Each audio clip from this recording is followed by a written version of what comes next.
Komið heil og sæl og verið hjartanlega velkomin að tækjunum. Það eru Chess After Dark bræður sem að heilsa ykkur að þessu sinni. Jú. Birkir Karl og sjálfur heiti ég Leifur. Við erum með mætagest í kvöld en áður en koma þeim þá eru það Volt. Já. Þetta er orðið svo æft maður. Já. Mér liður bara eins og ég sé að lesa upp á blaði hérna. En það sem er æft er að panta Volt. Já, það er þaulæft. Allt sem ég getur hárið í búð? Nei. Blóm. Volt kemur með þetta? Já, algjörlega búin að klúður öllu. Ekki búin að elda fyrir konan alveg trillt sko. Já. Hann lætur heimsetta mat og blóm. Já. Andri, þegar þú panta Volt, ertu að tipsa? Já, við fórum yfir þetta síðast og það fer ósað mikið eftir skapi. Stundur sleppi en þá líður mér heldur illa með sjálf mig. Það er kannski svona seinni hluta mánaðarins. Já, er að sperra það. Þorsteinn, hefur sumum svo að segja? Ég er náttúrulega bara þessari kynslu og ég er ennþá að mestuleita elda þannig Já, hann er gamla skólan. Já, gamla skólan. Þú endur ekki í þessari klemmu? En það kemur fyrir að maður græði þetta svona helviti þægilegt. Já, helviti þægilegt, sammála því. Og svo er þetta kalda menn. Já, ég er með kalda í flösku núna. Já, útmeðan í flöskunni. Svo klassíski. Ég var í kalda 0% helgina. Vel gert.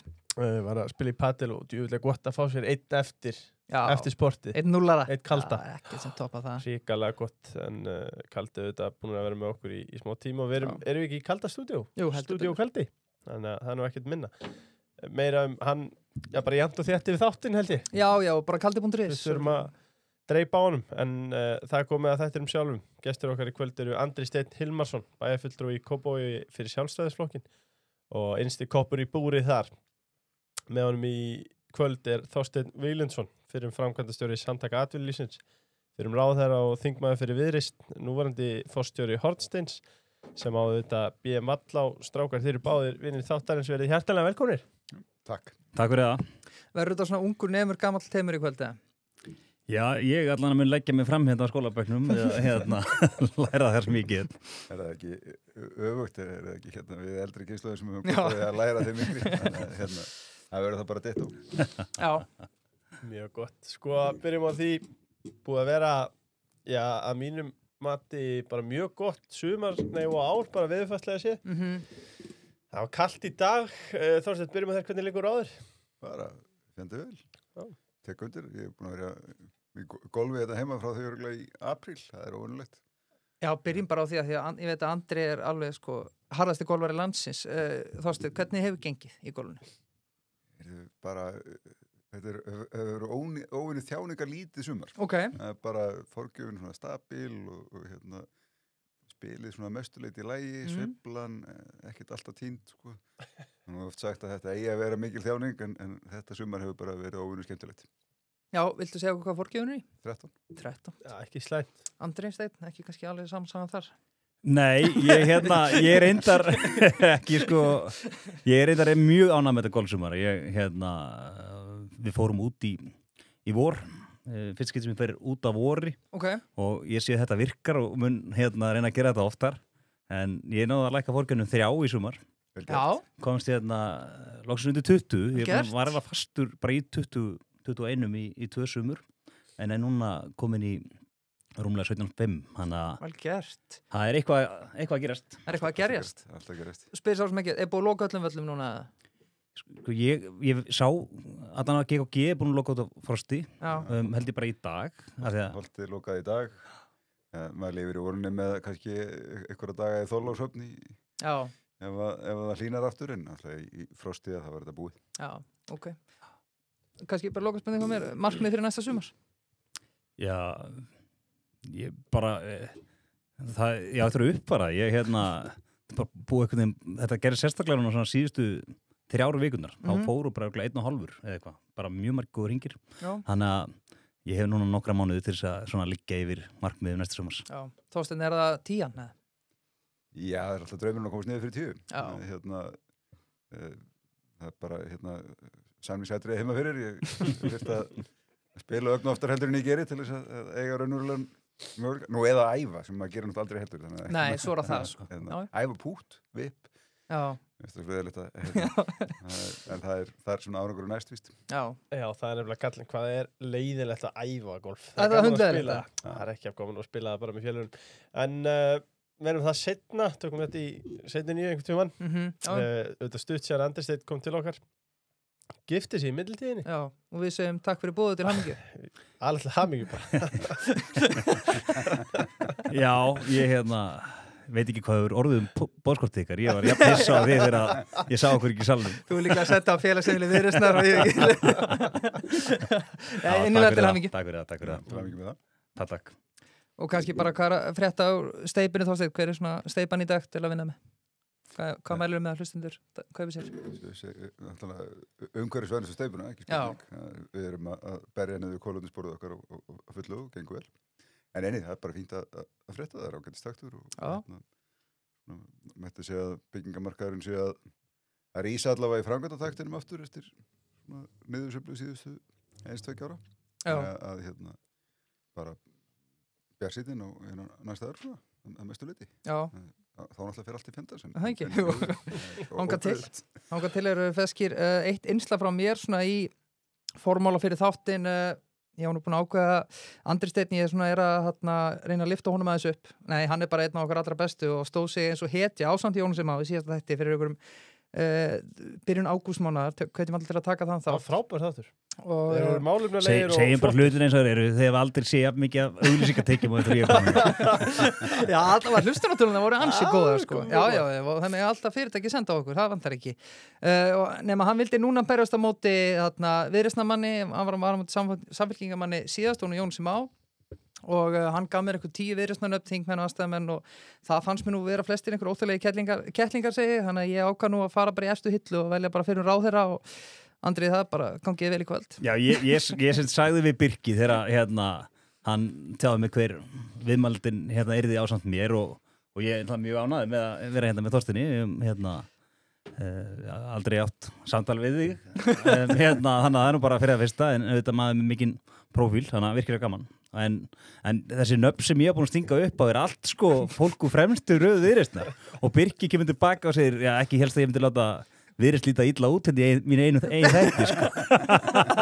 Þannig að ég hlustendur að dæma þá stöðu flokksins í dag. Já, og kannski hlutleysi spyrjanda. Og konur rétt fyrir hverju þetta á kváradaginn? Kettlingar? Ég sagði kettlingar.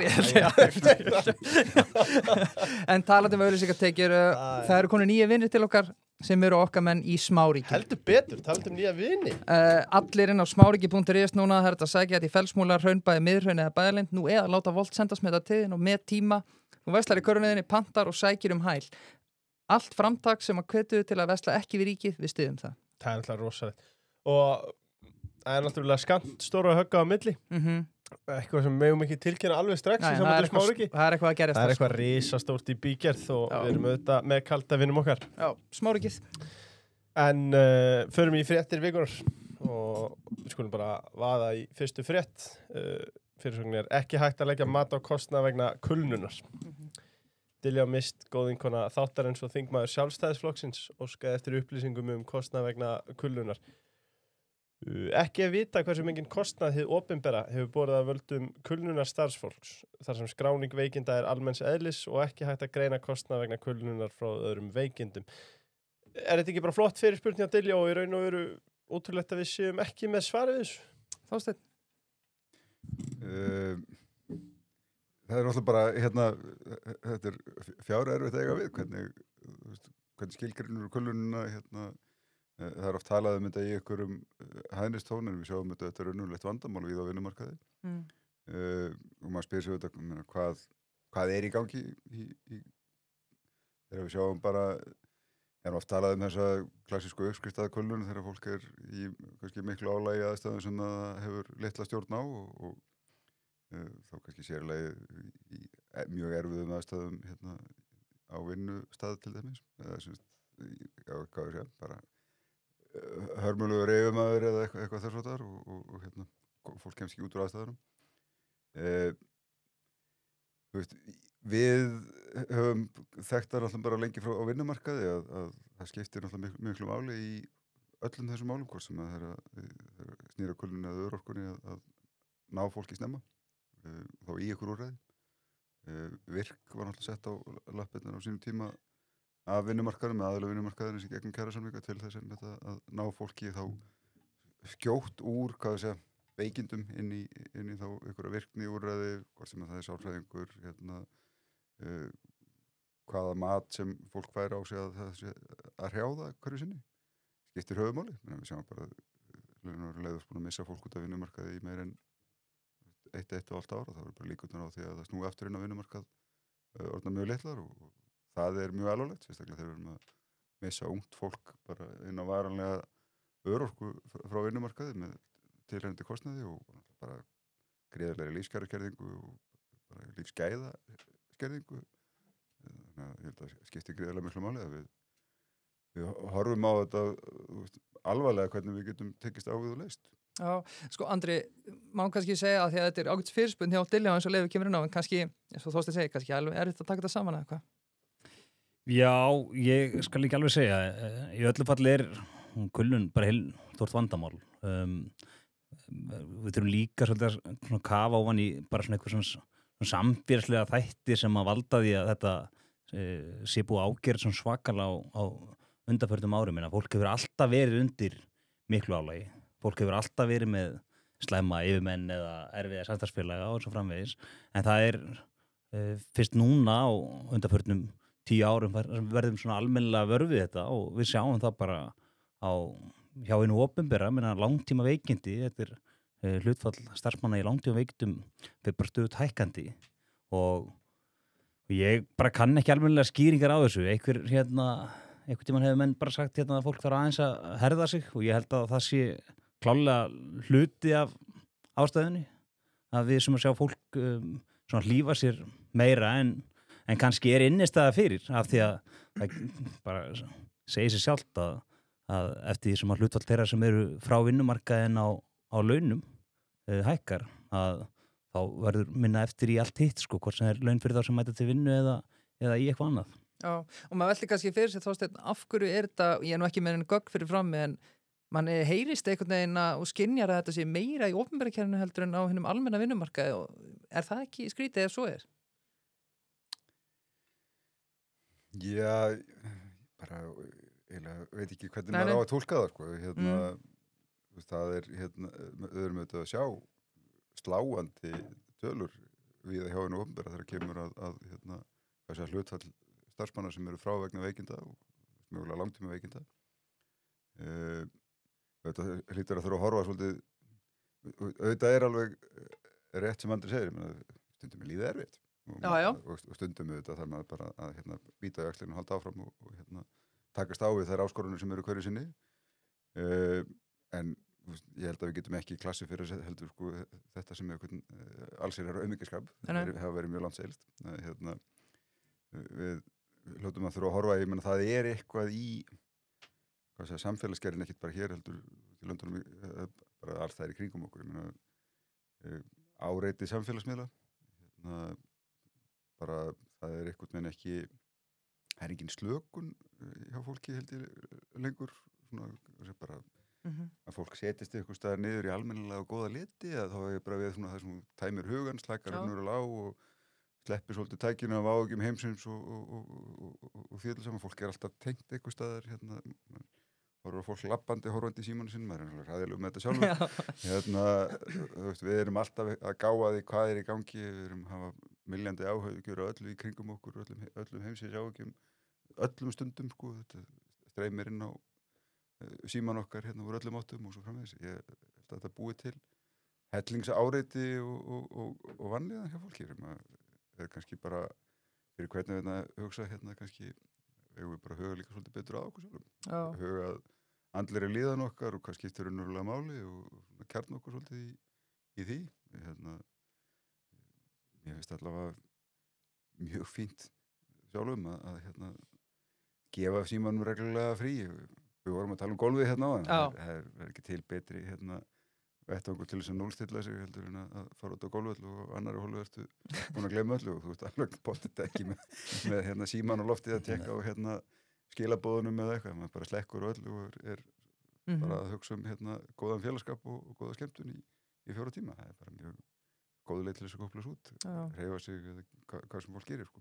Já, Algjörlega, Andri, ekki bara slúta þess á, bara ég meina kannski þetta eitthvað hænuskröfi og opna kannski þessu umræðu og kannski reyna eitthvað að adressa þetta eins og þú veist kannski að tala Ég ætla ekki að úttala mig kulnun, sko, ég svona algjör, hvað ég segja, bara sófarspekingur þegar kemur að þessu, ekkert kafa neitt sérstaklega djúpt í ástæður kulnunar. Ég held bara það sem Þorsteinn er að segja sé svona bara ansi nærri því, sko, að greina þetta eins og þetta blasir við manni. Já, klart. Skellum okkur þá í næstu frétt, við höfum hana stutt að við ætlum auðvitað einbetta okkur að pólitíska sviðinu í kvöld, en ætlum við verðum með harðasta blikan í setti og verðum að taka þetta. Sorry, Þorsteinn. Þið fáðu þetta tveir hérna. Sko, Halldór Árnason látin fara, Ólafur Ingi Skúlason tekið við Breiðabliki í karlafótboltanum. Andri, fáum viðbröð hjá þér þessi fyrstu? Já, þetta kom auðvitað bara á óvart, svona þó að í stóra samhengi hlutana og svona árangur Breiðabliks hafi alveg gefið kannski eitthvað fyrirheit það að Dóri væri komin í kannski til að heitt sæti. Hann gerði vel, menn skilaði Blikunum 1 af 3 Íslandsmeistaratitlum sem félagið hefur fagnað á sinni sögu. En maður upplýði að það var svona vantaði svolítið gleðina inn á vellinum. Stúkan var orðin þreytt að spila mennskunni, lítið að mörkum, ekki kannski beint stíll Blikana, fáir uppaldi leikmenn sem að fengu mínútur í sumar og það hefur alltaf verið svona ákveð einkenni Breiðabliks, menn við sjáum það bara síðustu mörg sumur. Þá hefur það verið þannig að Blikarnir hafa verið nálægt því að vinna titilinn eða allan svona meðal efstu liða þegar við erum að missa 2-3 leikmenn jafnvel á miðju sumri. Menn að það er ekki fyrir einu slík að fara núna í sumar, enda kannski ekkit svið fyrir menn til að sína sig á.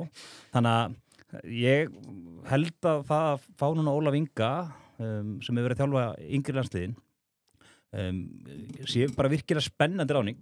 Ég bara leiði mér að vera örlítið bjartsýnn á það. Þannig er maður sem er búin að vera að vinna með ungu leikmönnum og mér svona heyrist það innan úr klúbbnum að menn ætli sér að svona þoka sér lengra í átt að því að spila meira á yngri og uppöldum leikmönnum og það er auðvitað það sem að maður vill sjá. Maður vill sjá ungu strákan og hverfinu sigla þessu heim fyrir okkur. Það er náttúrulega það sætasta af öllu. Já, já. Óli Skúla förum að smúla mögulega sko... Aftur í uppskriftina að öðru setinu heyrðist mér. Já.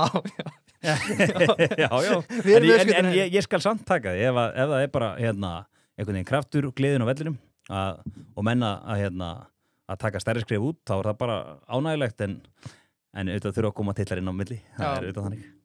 Káringar höfðum alveg þegið þess að markaþurft sem þið að kosti.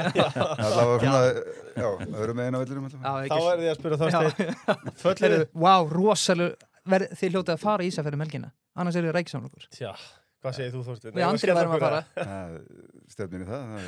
Maður verða að æða þarna vestur. Já, ekki vill maður vera ræksamloka. Þetta voru draumókslit allavega núna helgina.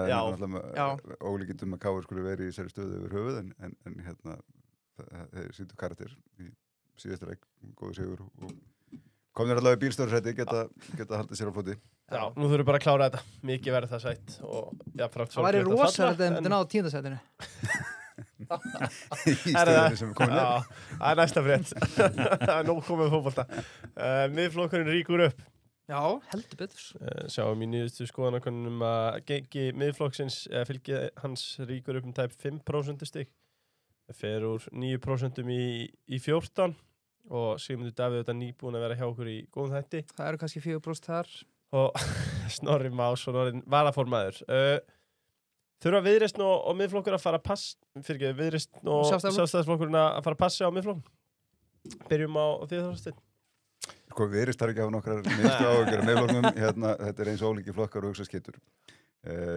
Og það er gjarnan rætt sko Sjálfstæðisflokk og miðflokk, það er að segja að það sé verið að róa ekkur og leita á sömu með og ég held að það sé svolítið þá fyrir Sjálfstæðismenn sjálfa að spyrja sig hvort að þið vilja vera í þeim drullupolli sem að miðflokkurinn er að fiska í. Þetta er það sem við sjáum auðvitað í pólitík allstaðar í vestræna heim í dag. Að það er verið að, myndi ég segja, hræra upp bara svona óanægju oft á mjög veikum rökum að bara slegja fram einhverjum svona nógu krassandi fullyrðingum, þetta allt þessum hópi að kenna, það verið að egna hópum upp, hvorum á móti öðrum. Alltaf bara, þú veist hvaða skelfingar áhrif það að hafa í Bandaríkjunum í dag og veist, ég held að það sé alveg vert fyrir bara, hvað við segja, þau okkar sem aðeins bara fráls opin lýðræðissamfélög, að veltaði fyrir okkur hvaða ráð við þessu og ég allavega horfði sjálfur á það meira og meira ábyrgðin ekkert minni hjá skilgreinir sem frjálslynda eða hvað það að þetta svona orðin einhver skotgrafa hernaður þessum pólitískt debatt snýst endalaust einhverja einhverja skilgreiningar yfirildi endalaust, einhver hugtakar yfirildi, kalla þetta culture wars eða hvað, þetta algjörlega innihalslaust bull. Þetta snýst ekkit raunverulega það sem að lýðræði pólitík á að snúast sem bara að leysa vandamál samfélaga, vandamál fólks í sínu daglega lífi. En þetta hins vegar, eins og við sjáum bara Trump gera með góðum árangri að virka því miður. Trump ekki að skilja um árangri en hann að hræra upp heilmiklum stormi í pólitík í Bandaríkjunum og demokratar hafa dottið og sama drullupittin mætti ég að segja leið, bara leið og var farið að kalla kjósendur deplorables og svo framvegis að þá var einhvern veginn fólk búið að missa svolítið tónin í þessu og ég finnst fyrir minn smekk með flokkur fólksins miklu skildari þó að séu kannski sikkur enda eða ég segja svona klient að tala alltaf bara eitthvað hægri vinstri í þessu en þetta svona populískir flokkar sem að reyna að lofa fólki einhverjum töfra bráðum í gegnum ríkisfjármálin eða einhver hókus-pókus bráðu með leiðréttingum eða hvað það við ætlum að koma að bjarga þessu fyrir ykkur sem bara óraunhæf lofar með við það sem það áskorunir sem við erum að glíma við að valda eins og miklum ég held að segja skaða því að þetta er bara lýðræði Usla minnst að kosti Já, ég meina fólk frjálst á sínum skoðunum en þeirra lausnir ekki að fara að leysa nokkuð skapaða hlut og persónulega finnst mér bara leiðinlegt sem frjálslutum hægrimanni að sjá til dæmis hvað Sjálfstæðisflokkurinn hefur kannski bara fest augun of mikið á miðflokknum. Ég held að flokkurinn eftir miklu frekar að slíta sig frá þeirri línu heldur en að vera eldast eitthvað við henni í einhverju yfirbór samkeppni við Sigmundum líðhylli hvað það varðar. Ég held að þetta sé frekar takmarkaður pollur að fiska í og kannski útskýri öðru fremur akkur samfylking allt í hennu að fljúga með heimilskautum.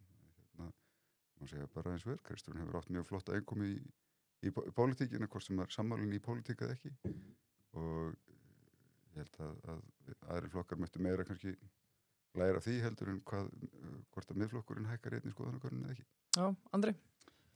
Já, sko, ég held að þetta svona ris miðflokksins, það auðvitað ein svona birtingamynd þess að fólk orðið þreytt á núverandi ástandi, flokkurinn auðvitað að mörguleiti í tíð síðustu ríkisstjórnar að hafa verið þar við hinn enda borðsins án ábyrgðar, án valda geta hallað sér aftur og gagnrýnt tekið svona vinsælu skoðunina þegar það hentaði og það kemur kannski aðeins að því sama og Þorsteinn svona rakti á sér.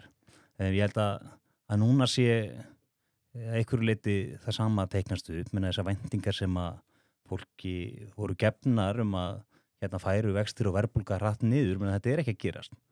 Fólk ekki að skynja að það sé verið að hreyfa við stórum málum og þá ennþá eru þeir staddir á samastað í sjálfu sér bara þægilega staðsettir til að taka móti einhverju óánægju fylgi. Það sem kannski kemur frekar óvart að Sjálfstæðisflokkurinn núna á samastæði ætti að vera það og ætti þá að geta tekið á móti einhverju óánægju fylgi sem miklu frekar lögmál en eitthvað annað að verður yfir tíma hjá sitjandi stjórnvöldum að fólk missir oft trúna, það bara spurning hvenar og hversu hratt það gerist. Í tíð þessar ríkisstjórnar þá hefur fylgi haldið sér nokkuð sterkt á ríkisstjórninni þetta ára verða en það kannski þetta fall í könnunum núna milli kannana hjá Sjálfstæðisflokknum sem kemur manni aðeins óvart og veldur manni áhyggjum.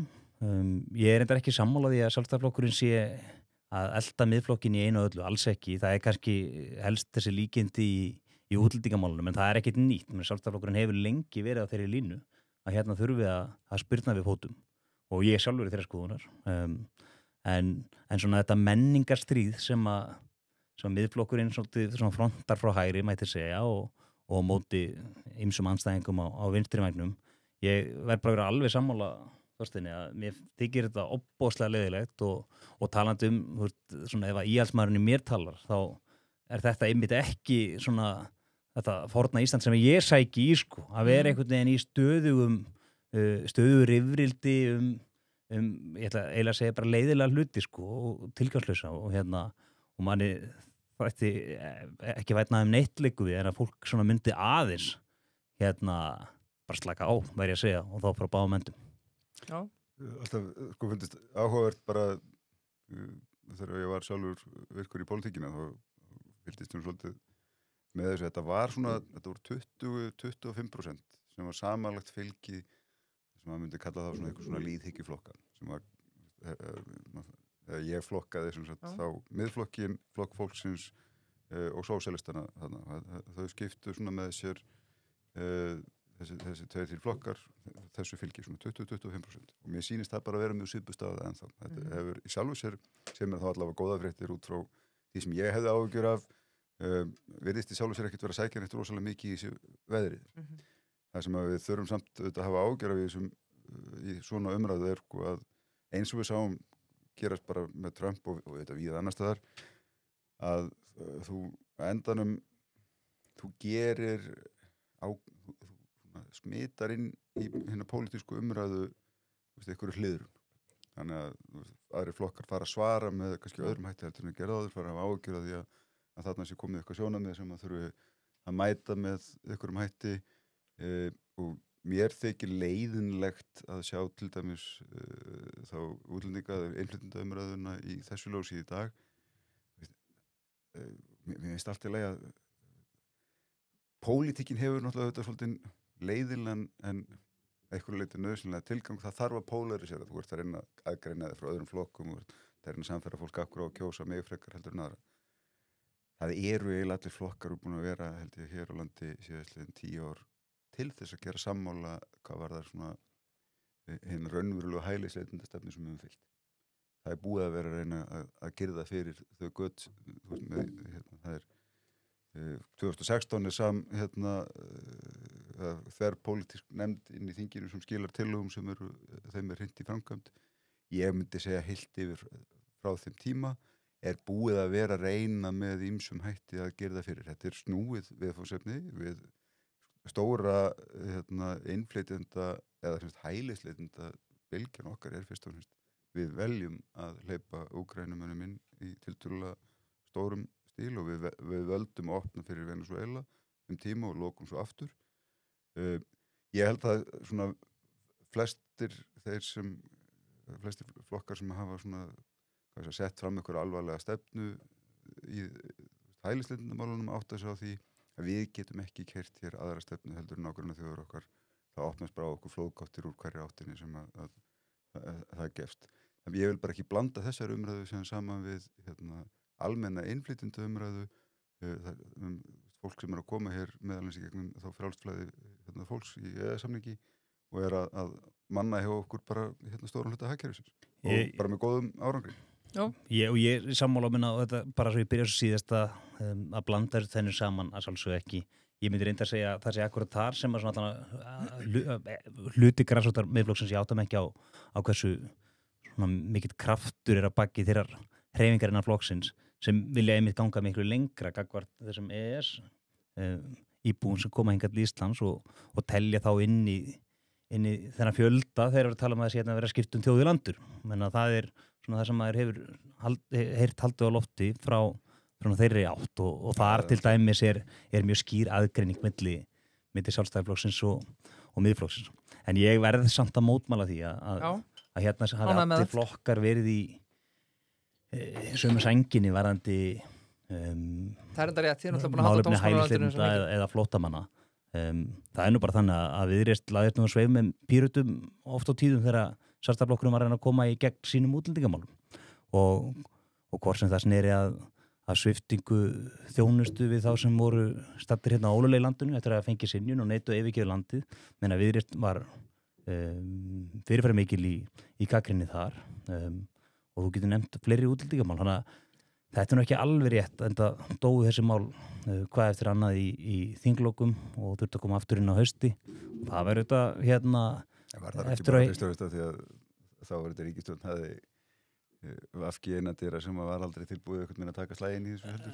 Alveg sammála því, en það er ekki svo að en þess vegna má ekki stilla í þannig að það hef allir verið sammála þessi mál, alls ekki og Viðreisn var sannarlega ekki þar. Nei, en Viðreisn hefur verið að keyra bara mjög svipaða stefnu áfram í dómsmálaráðuneytinu núna og við erum að horfa náttúrulega bara stefna þessari ríkisstjórnar virðist vera mjög keimlík þá þeirri stefnu sem boðuð var úr dómsmálaráðuneyti Sjálfstæðisflokksins á sínum tíma. Ég held enda ég er ekkert að mæla hinum bót heldur. Það á ekkert að þetta snýst ekki einhvern populisma eða að slá sér til riddara í erfiðri umræðu. Veruleikin bara þarna. Við myndum gjarnan og við viljum sjá eins mikla mannúð og við getum í þessum málaflokkum. Það auðvitað sameiginlega ábyrgð Evrópuríkja að reyna einhvern veginn að taka flóttamannavanda og geta tekið þá við fólki sem í neyð. Vandinn okkar bara sem ríki, það bara pragmatismin í stöðunni. Hvernig eigum við að reka aðra stefnu heldur en önnur ríki innan Schengen, bara ríki sem deila með okkur en landamærum. Við höfum bara séð það aftur og við fáum bara í fangið vanda sem við ekki ráðum við.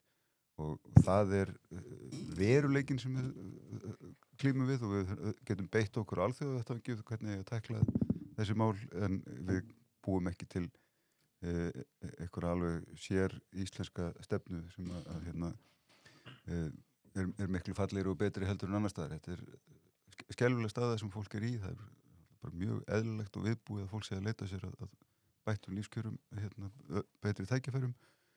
Við erum bara að horfa til þess, þetta dýrasti kanallinn sem við fáum fólk í gegnum og hvað ráðum við mikið einu en erum samt að reyna að axla okkar skyldur. Og ég hef svo sem oft sagt áður, mér finnst persónulega allt í lagi að opna aðeins betur þá aðra möguleikann. Þess að fólk geti komið frá öðrum ríkjum heldur en bara EES til vinnu. Og þá ég bara að horfa til, það er alltaf talað eins og hér sé eitthvað flóð af fólki í atvinnuleit inn til landsins. Það bara ekkert þannig. Það verða að sækja fólk til þess að manna stöður. Það held ég að þegar þú talar við atvinnulífið, við erum á fullu að leita að fólki. Við erum að senda fólk út, við erum að nota þau tengsl sem við höfum bara hjá starfsfólki okkar og svo framvegis til þess að manna stöður sem við náum ekki að manna hér heima fyrir. Við höfum hjá okkur starfsmenn frá 17 mismunandi þjóðum. Við höfum frábæra reynslu af þeim sem starfsfólki.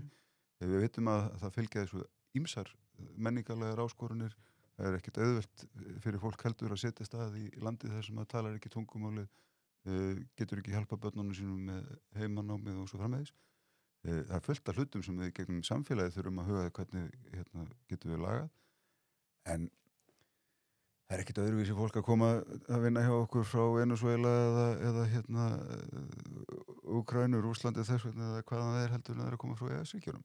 Það bara fólk sem að leita sér að bættum tækifærum og leið og við opnuðum landamæri okkar í gegnum fjórfélsi EES-samningsins að þá lokuðu við úr landamærunum okkar miklu meira hvað möguleikum annar ætla að sækja hér vinnu. Þar með talið náttúrulega sérfræðingum sem við marg tuggið að þurfa að laga. Þannig að ég held að við megum alveg skoða, ég ekki að tala um að gefa frjálst flæði heldur bara að segja að fólk eigi þó allavega möguleika á því að geta sótt sér atvinnuleyfi og komist hérna en ekki bara komið að lokuðum dyrum þegar það komið með vinnu. Já. Bara að tekja undir hvert orð, hvað var þar sérfræðingarna og að fólk komið til að vinna. Ég er sjálfur þar. Nei, og ég get alveg tekið undir, það auðvitað leiðilegt líka fyrir hlustendur að hlusta á menn hérna að rífast það hvað gerist hérna fyrir nokkrum árum síðan. En það auðvitað, hefur verið svona stíll sérlega viðreisnar í þessar ríkisstjórn að vera stöðugt að höggva í Sjálfstæðisflokkinn fyrir það sem gerist hérna á síðasta kjörtímabili. Þannig að menn með heldur ekki vera feimni við það að gangast við því sem að þeir gerðu og sögðu hérna á síðustu árum. En svona, þú hafandi sagt það mín vegna ekkit að rekja það neitt frekar, því að það bara rétt, menn viðreisn búið að snúa við blaðinu, manni finnst þau vera að fara að nálgast þessi hælisleitendamál af meiri skynsemi en áður. Það hérna eins og að það sé nýr flokkur hérna í dómsmálaráðuneytinu tala, allavega ekki sem að kannast við á kjörtímabilinu hér á undan og það líka bara full ástæða til. Við sjáum það að það eru farin að verða til ýmis konar vandamál, menna núna síðustu daga hafa verið hafa grunnskólda verið svolítið í brennandi epli þar sem að mörgum gengur bara illa að hlaupa hratt með jafnvel mörg þjóðverðni í bekknum og þetta bitnar ekki síst bara á hinum venjulega nemanda sem að fá minni athygli í skólanum og það nú bara ein birtingamyndi, það eru miklu fleiri. Þannig að það kannski bara einfalda svo staða sem við stöndum frammi fyrir. Við höfum okkur hefur fengið þessi vandamál í fangi án þess að vita nákvæmlega hvernig eigum að bregðast við að tækla þau og þá nú bara eðlilegt að skrúa aðeins fyrir, ná almennilegri stjórn á stöðunni áður en að þú einhvern veginn heldur áfram. Þetta kemur að einhver leiti inn í þá sem koma hinga til hans til þess að vinna, menna það eru þó þessi býsna margir sem koma og eru ballausir en þá eru líka mörg börn sem fylgja þeim sem koma til að vinna og þá verðum við að tryggja það að það sé vel tekið á móti þeim, ekki bara þeirra vegna heldur líka íslensku barnana vegna, þannig að hver og einn fái að njóta skólagöngu við hæfi og sem að tryggir viðeigandi menntun. Já, það ekki bara. Það held ég. Við getum talað þetta í allt kvöld, sko. Já, en þetta var flott, það spurning hvort við færum ekki út kvíarnar. Jú, hvernig verður það? Út frá landamærunum út af landhelginni. Tókum líka bara útlendingamálin, check. Við erum komin út að sjó. Greit, komin út á haf núna, okkur líður vel þar. Ég alltaf þar.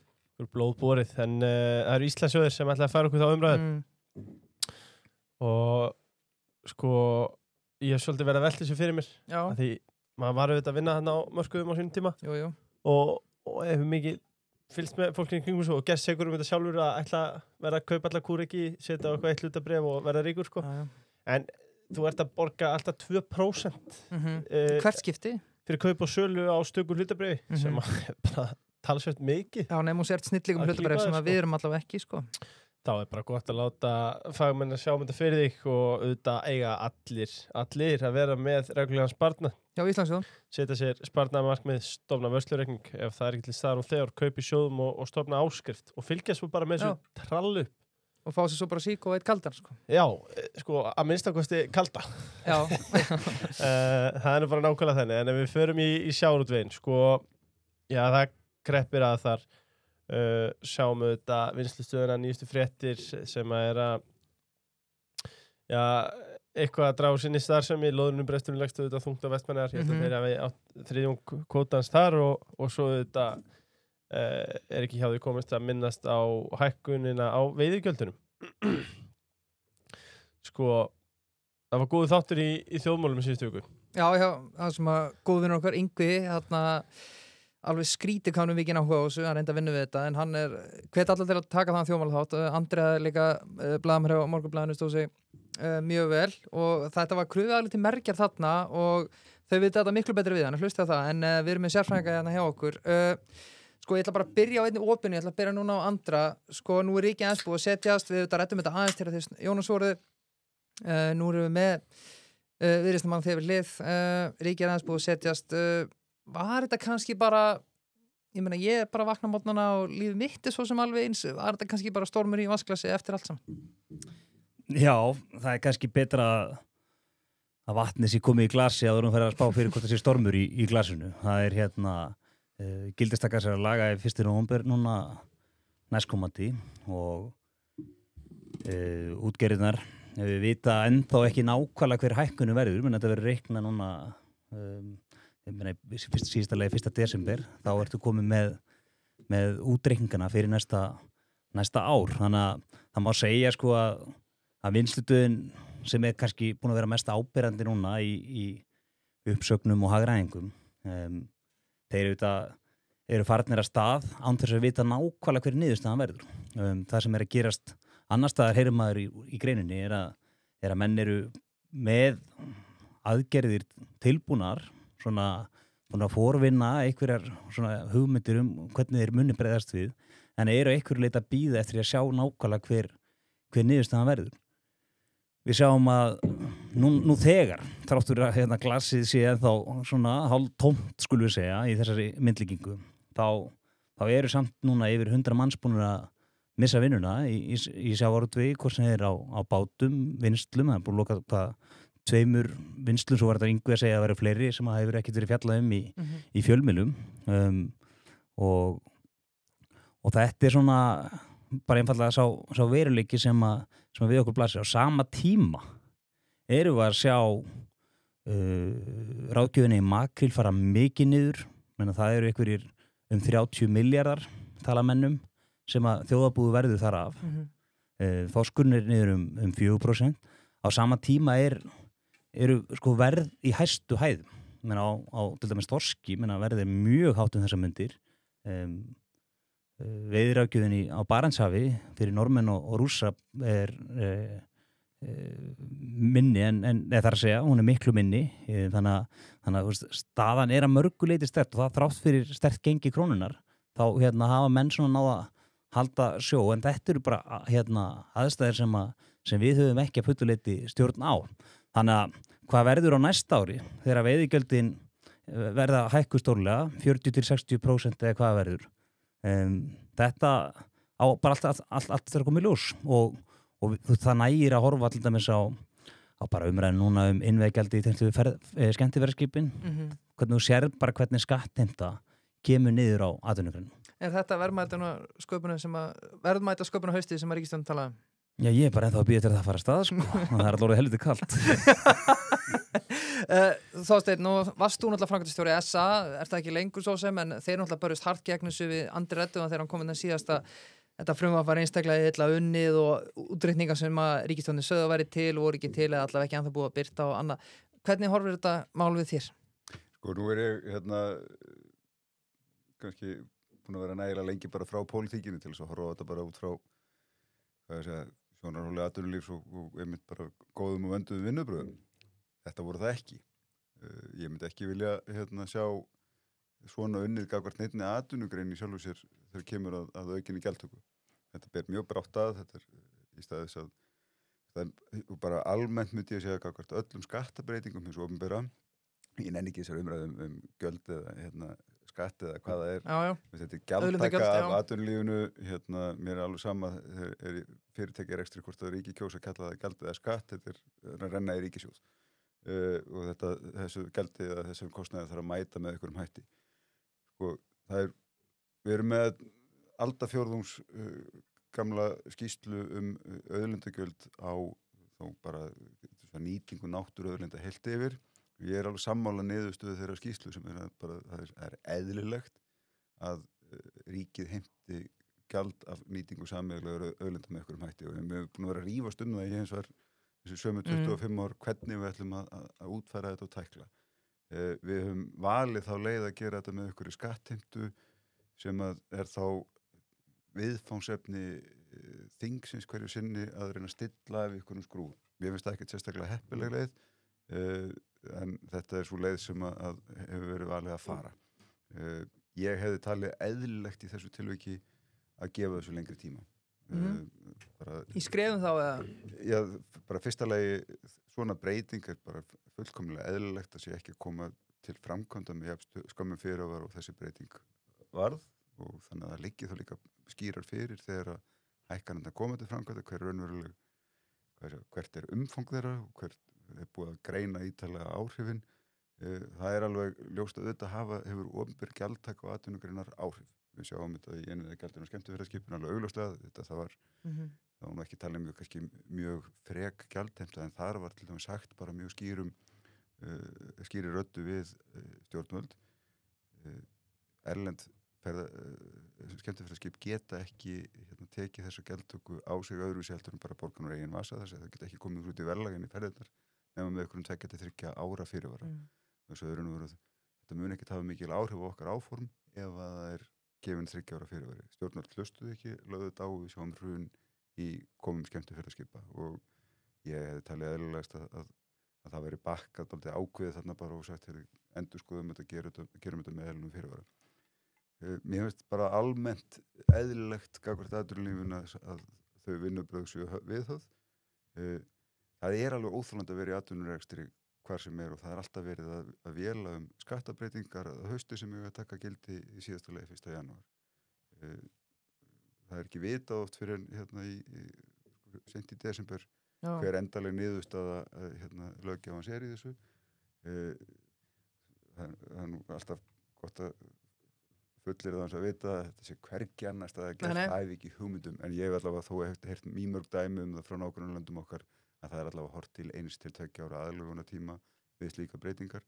Mér hefði fundist það betri bragur í þessu tilviki og ég vonaði allavega þá núna í umræðunum ferðaþjónustu að það verði vandaðri vinnubrögð þar og meiri aðlögunartími verði það á niðurstaðan á endanum að það ég að sækja ykkur aukna gjaldheimtu til ferðaþjónustunar.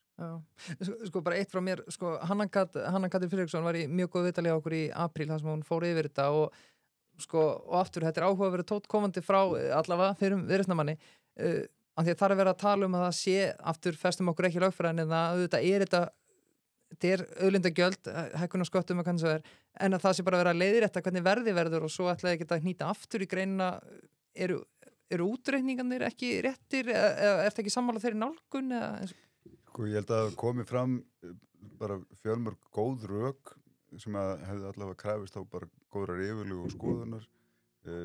Makrillin er augljóst dæmi, þetta er ekki sama afurðin sem verið að veiða í Noregi og hér. Þannig að það er algjörlega fjarstæðukennt að leggja sama aflaverðmæti til grundvallar eða svipað. Það er aðeins annar struktúr í sjávarútvegi í Noregi heldur en hér. Vel þekkt. Hérna getur átt alla keðina. Hérna getur átt alla keðina, ekki þar. Það hefur verið talað að verðmyndunin sé ekkit endilega kannski hinn heilbriðasta Noregsmegin heldur.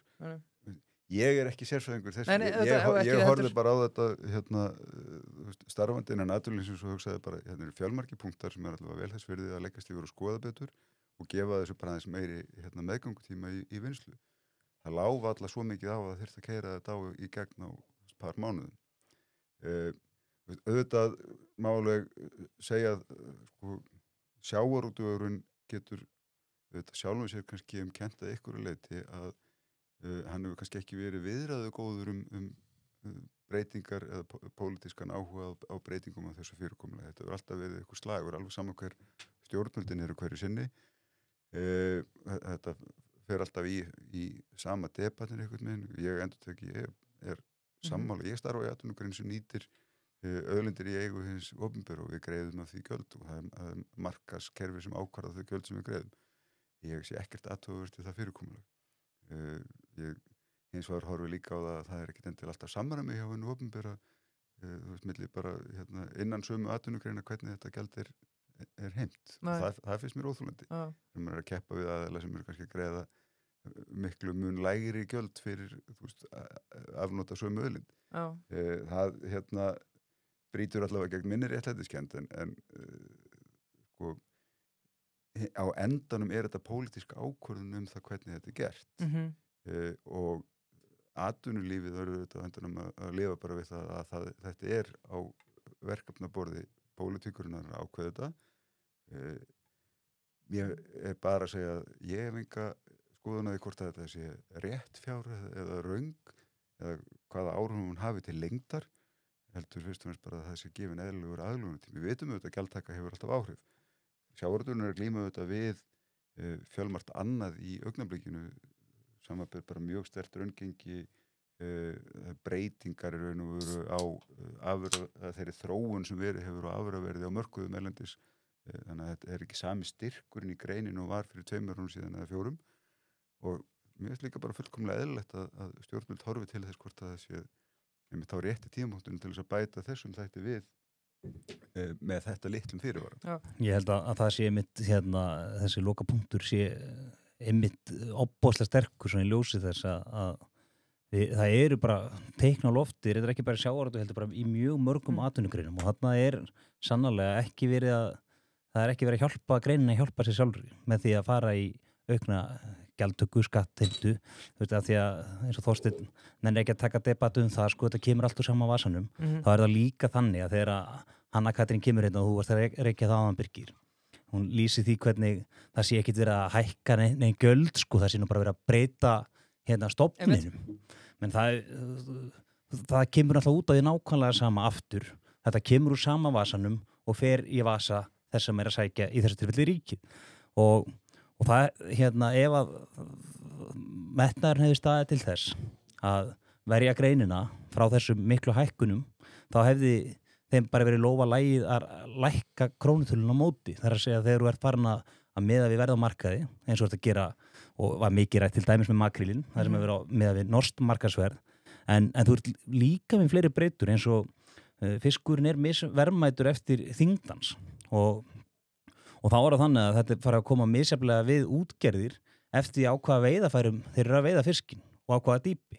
Þannig að þú ert að sjá misþungan fisk koma inn á okkur meðal markaðsverðum þar sem að stærri fiskurinn dýrari per kíló en sá smærri og allir einhvern veginn fara að greiða eitthvað meðaltalsverð á markaði. Þannig að það eru alls konar svona atriðið.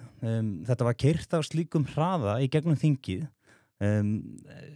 Stjórnarlið ekki til samtals svona annmarka frumvarps. Það átti bara að klára þetta og allt sem var sagt gegn þessu frumvarpi var bara einhver gagnrýni frá þeim sem stóðu í einhverju vernd fyrir einhver sérhagsmuna öfl. Orðræðan ekki þinginu sæmandi finnst mér og ég allan eftir því sem að ég fæ meiri fjarlæga þetta mál, þá finnst mér bara að líta verra út fyrir stjórnarlega í staðin fyrir að taka þetta aðeins hægari takti, menna stjórnarmyndunin tók langan tíma, málin komu seint inn í þingið, það var bara, þetta ekkert grín að koma með mikið magn mála og stórra mála eins og veiðigjaldafrumvarpið var. Ég hefði haldið að svona fyrir utan þetta ásýndamál sem virðist að virka fyrir ríkisstjórnina að snúa Sjálfstæðarflokkinn og Framsóknarflokkinn og Miðflokkinn niður í þessu máli og að vilji ríkisstjórnarflokkana næði sannlega fram að ganga. Ef þú tekur það svona aðeins út fyrir þetta og hugsaður vandaða lagasetningu og fyrir hverja þú ert að vinna, þú ert ekki bara að vinna fyrir kjósendur þína, þú ert að vinna fyrir alla í þessu landi og þú verður að hafa öflugar atvinnugreinar og öflug fyrirtæki til þess að stuðla velferð í þessu landi. Hlustaðir á allt málþófið? Ég hlustaði á meira af þessu málþófi en ég kannski hefði kosið.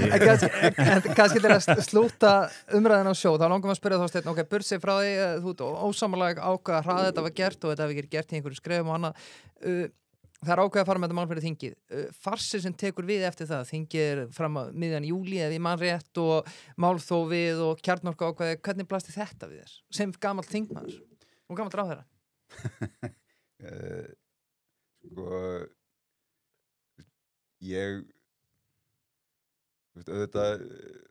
Kjarnorku ákveðið þarna sem heimild til þess að beita því á einhverjum tímapunkti það eitthvað sem getur þá væntanlega gert. Ég sagði í aðdraganda þessar umræðu og hef alltaf sagt þegar spurtur út í þetta málþóf réttur og tæki minnihluta og það alltaf mikilvægt fyrir meirihluta hverju sinni að virða rétt minnihlutanst til þess að bæði ræðamál og það sem þetta betra væri hér opnara samtal milli meirihluta og minnihluta oft að raunverulega reyna að vanda sig við málin, taka tillit til sjónarmiða sem mér finnst vera alltaf mikil skotgrafa hernaður gjarnan í þessu. Ég hefði alveg haldið að í þessu máli hefði mátt ná einhverjum málamiðlunum sem hefði ekki voru til þess að stórskaða það með við pólitísk markmið ríkisstjórnar án þess að endilega þyrfti að koma til þess að beita ákvæðinu sem slíku. Þetta var auðvitað pólitískur kostnaður fyrir ríkisstjórnina líka því að það var fjölmörg mál sem ekki komust eða fengust rætt vegna þess að þessu höfuð áhersla var lögð á að láta þetta þá bara vinnast svona. Og það bara ágætt og ég skil alveg að á endanum hafi verið ákveðið að höggva hnútinn og ég myndi aldrei fara að nota eitthvað orðalag og segja að þarna hafi verið brotið með einhverjum hætti. Á endanum ekkit óeðlilegt að þing meirihluti segir þetta orðið gott, það ekkit nýtt í þessu máli við höggum á hann hnút. Ég held að það sé mjög hollt fyrir bara lýðræðislega vinnubrögð í samfélögum almennt að meirihluti munið líka að það þarna tæplega 50% hluti kjósenda sem ekki representuraður í þeim meirihluta sem sjálfsagt að horfa til og gæta hagsmuna að. Ég ætlum ekki að lýsa veiðigjöldum sjávarútvegi sem stór lýðræðislegu máli en þú veist, það er mikilvægt að reyna að efla samstarf meirihluta og minnihluta á þingi hverju sinni. Ég margoft sagt það var óunuleg reynsla að fara í gegnum fjárlög þegar ég byrjaði á þingi án meirihluta. Það var góð fjárlög. Ég myndi bara segja að komur á óvart hvað það skilaði góðri niðurstöðu, af því þarna sátu allt í einu allir flokkar við sama borð að þurfa að bera ábyrgð á þessum fjárlögum mögulega ef þau yrðu síðan í næsta stjórnarmeirihluta. Og það datt engin svona, engin populismi í gangu það við þurfum að skaffa 30 milljarða í Landspítalann að við viljum gera þetta eða hitt. Það komu allir með sína tillögur á borðinu, það var unnið úr þeim bara með vandvirkum hætti og ég hef margoft séð að þingið getur alveg hæglega unnið þannig þegar sest niður með opnum huga, líka þegar þarf að ná saman meirihluti og minnihluti og ég saknaði þess að það sé ekki meira reynt að vinna með það tæki. Eða það sé ekki bara, nú eru við völd og þið skulle sættu ykkur við það bara að þurfa að sitja og bíða sem þingmaður í minnihluta hafandi reynslu úr ýmsum geirum efnahagslífsins. Þetta mesta tímasóun sem þú getur upplifað. Það sem bara að vera að þvarga einmitt í ykkur málþófi, ykkur vitleysu til þess að reyna að knýja á eitthvað samkomulega því að stjórnarmeirihlutin vill ekkert gefa í staðan fyrir að það sé reynt að setjast bara ná upp ykkur samstarf og trausti þá skynsamlega lendingu. Því að á endanum vita allir að og ekkert óeðlilegt að ykkur mál minnihluta fái fram að ganga þingmannafrumvörpin oft tekin þar sem dæmi og að þessu gerðar einhverja málamiljanir á málum meirihluta. Ég held að það væri bara hollt fyrir lýðræði ef að heilt yfir ef að svona reynt að rífa pólitískt stefn meira upp úr skotgröfum sem það gætnan í og reyna að vinna hlutina meiri sátt. Það slegist í pólitík eins og alltaf er. En mér finnst oft vera slagsmáluna vegna en ekki niðurstöðuna vegna. Já. Mjög gott. Já. Ég hugsa að við látum Kirsti liggja þarna og vikum en... Það var nú aðeins meira sammála hann en ég var nú vonað. Já, við vikum linsuna enn frekar og færum okkur yfir til Evrópu. Beint úr sjónum til Evrópu maður. Já. Hvert förum við næst? Já, vá. Bandar ekki bara eða eitthvað. Endum í Kína og Rússlandi. Orka náttúrunar. Náttúra Íslands auðvitað það dýrmætasta sem við eigum. Fyrsta sem Evrópu var takað við fyrir miðarspið. Fara með hann landi. Já, ég mun að reyna það. En eins og staðan núna þá erum við með sjálfbæra raforku fyrir heimilið þitt og mér langar aðeins bara rétt að minna þá heimilissaman orku náttúrunar. Gjörum svo vel. Þú getur auðvitað verið með orkuvísin sem bereytilegu taxti eftir hvenær sólarhringsins. Já, dynamic pricing. Hvaða árstíðar og allt það. Þannig að hvaða nóttin. Já, með því að neita raforkunar á ábyrgan hátt þá lækkaru raforkureikningin svo einfalt er það og svo er þetta Dynout það er Inga Tinna sem vildi bara minna á það ef þú ætlar að bóka borð núna fyrir hátíðarnar þá þú ert í seinasti séns núna. Já, svo er léniðinnar jólahlaðborð.is það er helviti gott. Já, hún er að fylgjast með pöntunum hrannast inn þetta er bara hrein áminning á það sem að ætla í, ég veit ekki frókostin, júlefrókostin eða Hóndi fyrir ekki að setja gjöld á hana, það verður skelfilegt. Nei, rafræn gjafabréf í jólapakkan líka í boði, afslættir og tilboð, þetta er allt inn á Dynout og Dynout appinu. Við skulum færa okkur yfir til Evrópu. Ef ekki bara byrja á einni einfaldri. Við vorum náttúrulega með síðasti þáttur, var Raggi Möller og Tóti Páls og það var nú eiginlega bara svona 2 tíma jarðaförum Evrópu og ESB. Þannig að það væri vonandi fyrir þetta aðeins meira upplýfgandi fyrir okkur Evrópusinnuna. Já, ég ætla að leyfa Andra að byrja þetta skiptið. Eins og ég segi, einföld, akkur í ósköpunum er verið að leggja af stað í þessa vegferð? Núna á þessum tímapunkti. Takk fyrir að spyrja mig að því. Ég, Andri, svaraðu. Ég spyrir mig bara því nákvæmlega sama. Svaraðu nú. Nei, Ég minna að það auðvitað augljóst. Viðreisn hefur haldið þessu máli ansi nálægt sér. Þetta orðið bara mikið hagsmunamál fyrir þau einhvern veginn að koma þessum Evrópumálum eitthvað áfram. Maður hefur ekki skinnið að það sé frá öðrum flokkum í ríkisstjórninni komið. Og Samfylkingin hafi auðvitað svona sögulega verið Evrópuflokkur en svona manni finnst við ná að fela Evrópubrósið ansi vel þessa dagana. En raunverulega þá átta ég mig ekki alveg á því hvað menn sjá í því að fara inn í Evrópusambandið. Mér finnst bara að vera svona, eins og ég nú lýst áður hérna í þessum þætti hjá okkur, það nú lítið kannski gerst síðan þá að mér finnst Evrópusambandið vera á erfiðum stað. Það svona ekkert sem að mér finnst fyrir okkur að sækja á þessu augnabliki, menn svona sjá fyrir sér að hérna megi lækka vexti, verðbólgu, það auðvitað ekki, fæst ekki með því einu að ganga þarna inn í sambandið og við sjáum það að við þurfum svolítið að svona taka til hérna heima áður en við yfir höfuð íhugum eitthvað slíkt skref. Þannig að svona stuttasvarið bara þetta. Ég skil ekkert í þeim að vera að reyna að sundra einhvern veginn þjóðinni í þessu risastóra máli þar sem eru mjög andstæðar skoðanir og fórna fullveldin okkar fyrir jafn óljósan og óskýran ávinning sem ekki einu sinni viðreisnarmennirnir á að skýra út fyrir mann þessa staðana. Já, sjáum til, Þorsteinn. Já, við veistum alltaf það mætti þá segja með sama hætti gagvart sjávarútveginum og þar var 90% þjóðarinnar samþykkt þessum veiðigjöldum, þannig að þetta bara strauja þau beint í gegn og þau verður að ræða þetta en þú veist, það er ekkit endilega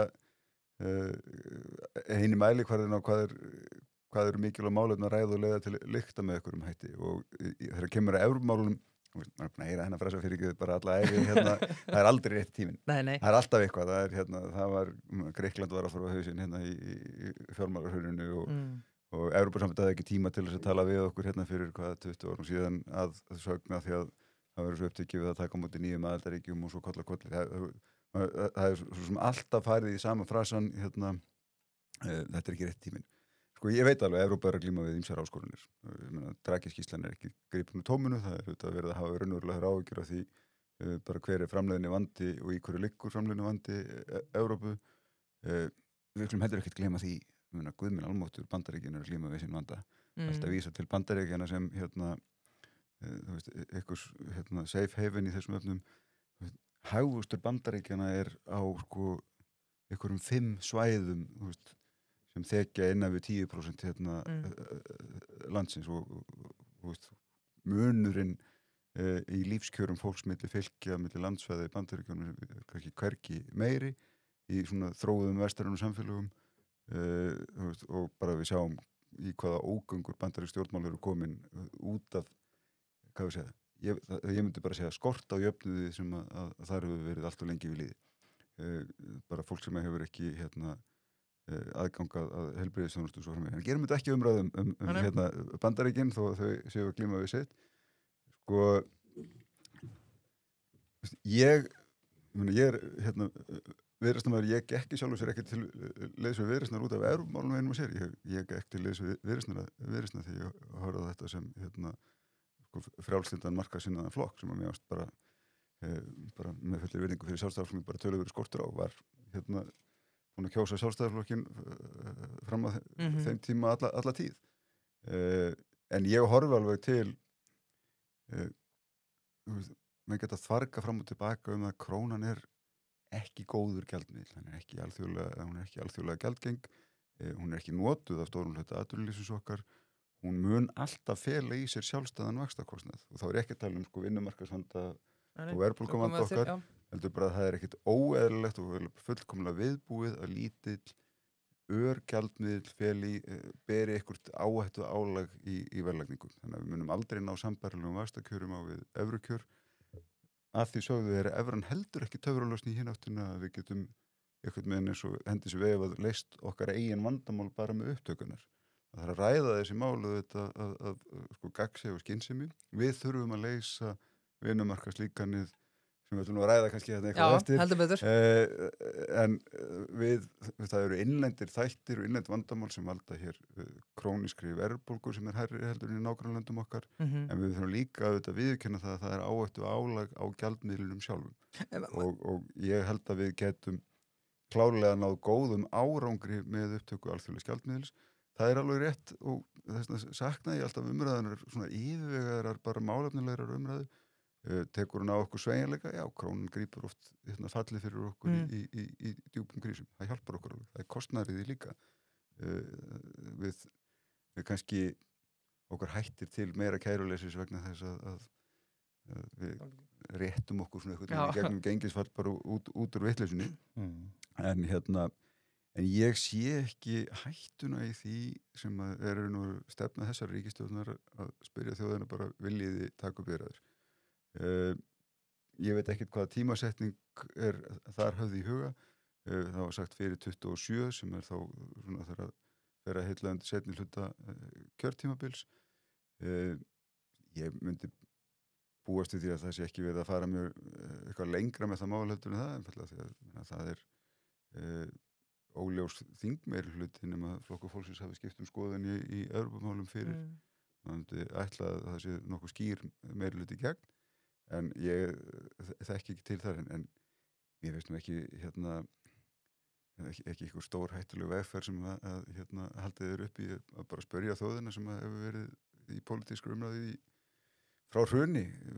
Viljiði taka eða frá því viðræðum var slítir réttar að sagt síðast, viljiði taka upp viðræðurnar að nýju. Sjálfstæðisflokkurinn sjálfur lofaði þessu á sínu tíma, hætti við, samþykkti það í ríkisstjórnarsamstarfi með Viðreisn og Bjartri framtíð á sínu tíma, sem entist ekki aldur eins og fræktur orðið til þess að fara með það eitthvað lengra. En þetta er bara sakleg spurning. Vill þjóðin áfram með þetta mál eða ekki? Og ykkur leiti útkljáður það bara málið, þá hvað það var þar allavega ef þjóðin segði nei, þá er aðild, umræðu aðild vantarlega af borðinu í bili. Þannig að ég hef svo sem aldrei skilið þá flokkar sem að tala alltaf það að þjóðin sé á móti þessu, okkur þú voru það ekki að spyrja.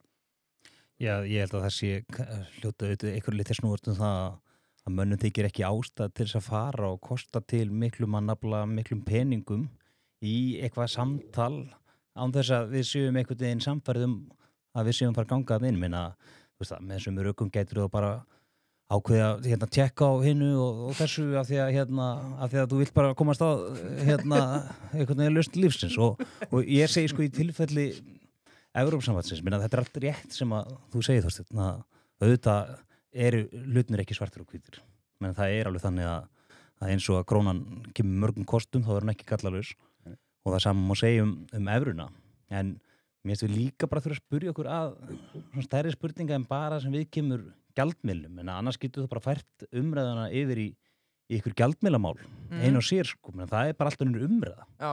Og það er það þá evra eða eitthvað annað gjaldmiðl, menn þeir eru fleiri.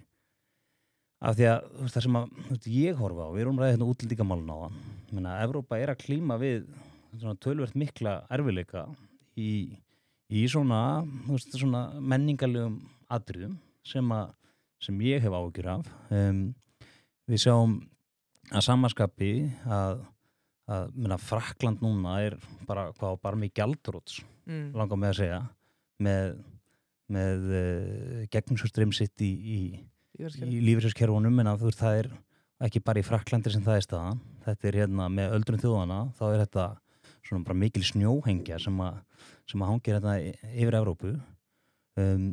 Það er líka svona þessi uppgangur stjórnmálaflokkar sem eru kannski aukafyllri en við höfum séð svona undanfarna áratugi. Það er svona Evrópa er að mörgu leyti líka á svo mikilli hreyfingu að þú ert að ganga inn í eitthvað sem að ég segja bara af fullri hreinskilni. Ég bara hef ekki góða tilfinningu fyrir þessu sem að einhvern veginn er þetta að gerast og mér finnst engin einhvern veginn heldur standa keikur af Evrópusinnunum og tala einhvern veginn af samfæringu. Þetta snýst meir það bara ferlið og leyfa því bara að gerast og sjá hvað kemur út úr því eitthvað. Ég meina, við vitum hvað við erum að tala um. Við erum ekki að tala um eitthvað skafmi eða það sem við þurfum að skafa og sjá hvað er undir þetta er bara þetta við hliðina á ég meina út af fyrir sig sko frasin kík í pakkan hérna sko þreytasta debatt allra tíma. Jú. Sko Evrópu sáttmálin eða akið sem fyrir hendi afsprengi hérna aðeldarsamninga hvað ríkis fyrir sig. Það hefur mótast í aðeldarviðræðum ríkjana sem hafa komið þarna inn og það er alveg rétt, reglurnar eru það sömu fyrir alla en þeim breytt gjarnan í þessum sömu aðeldarviðræðum út frá ríkum hagsmunum einstakra ríkja. Það var ekki til eitthvað sem hét norðurheimskauts landbúnaður innan landbúnaðarstefnu Evrópusambandsins fyrir að Finnar kom inn.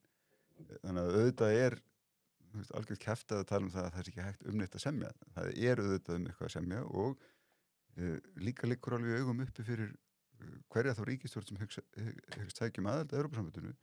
Ef þú næðir ekki ásættanlegri niðurstöðu fyrir íslenska sjávarútveg þá held ég að sé yfirgnæfandi líkur af því að þjóðin þrátt fyrir þröngt eignarhald og allt það myndi fella aðildarsamningin. Þannig að en sko það sem ég velti eins og alltaf fyrir mér sko það má alveg nota nákvæmlega sömu rök fyrir af hverju ættu að vera að skoða þetta núna. Heimurinn allur á fleygiferð og ekki í sérstaklega góða átt. Við erum að horfa á miklu meiri polariseringu, við erum að horfa á eitthvað skonar nýtt kaldastríðsmynstur vera að myndast með Rússland komin í eitthvað skonar útþenslu stefnu sem ekkert annað að gera heldur en að taka bara mjög alvarlega, bara hjákátlegt þegar fólk að tala um að það eigi ekki að verjast Rússum einhverja nasista samlíkingar alltaf voðalega þreyttar en ég menna það bara verið að brjóta það prinsip sem friður í heiminum hefur byggt á að stærstum hluta ekkert ánundatekninga að landamæri sjálfstæðra ríkja eru virt, punktur.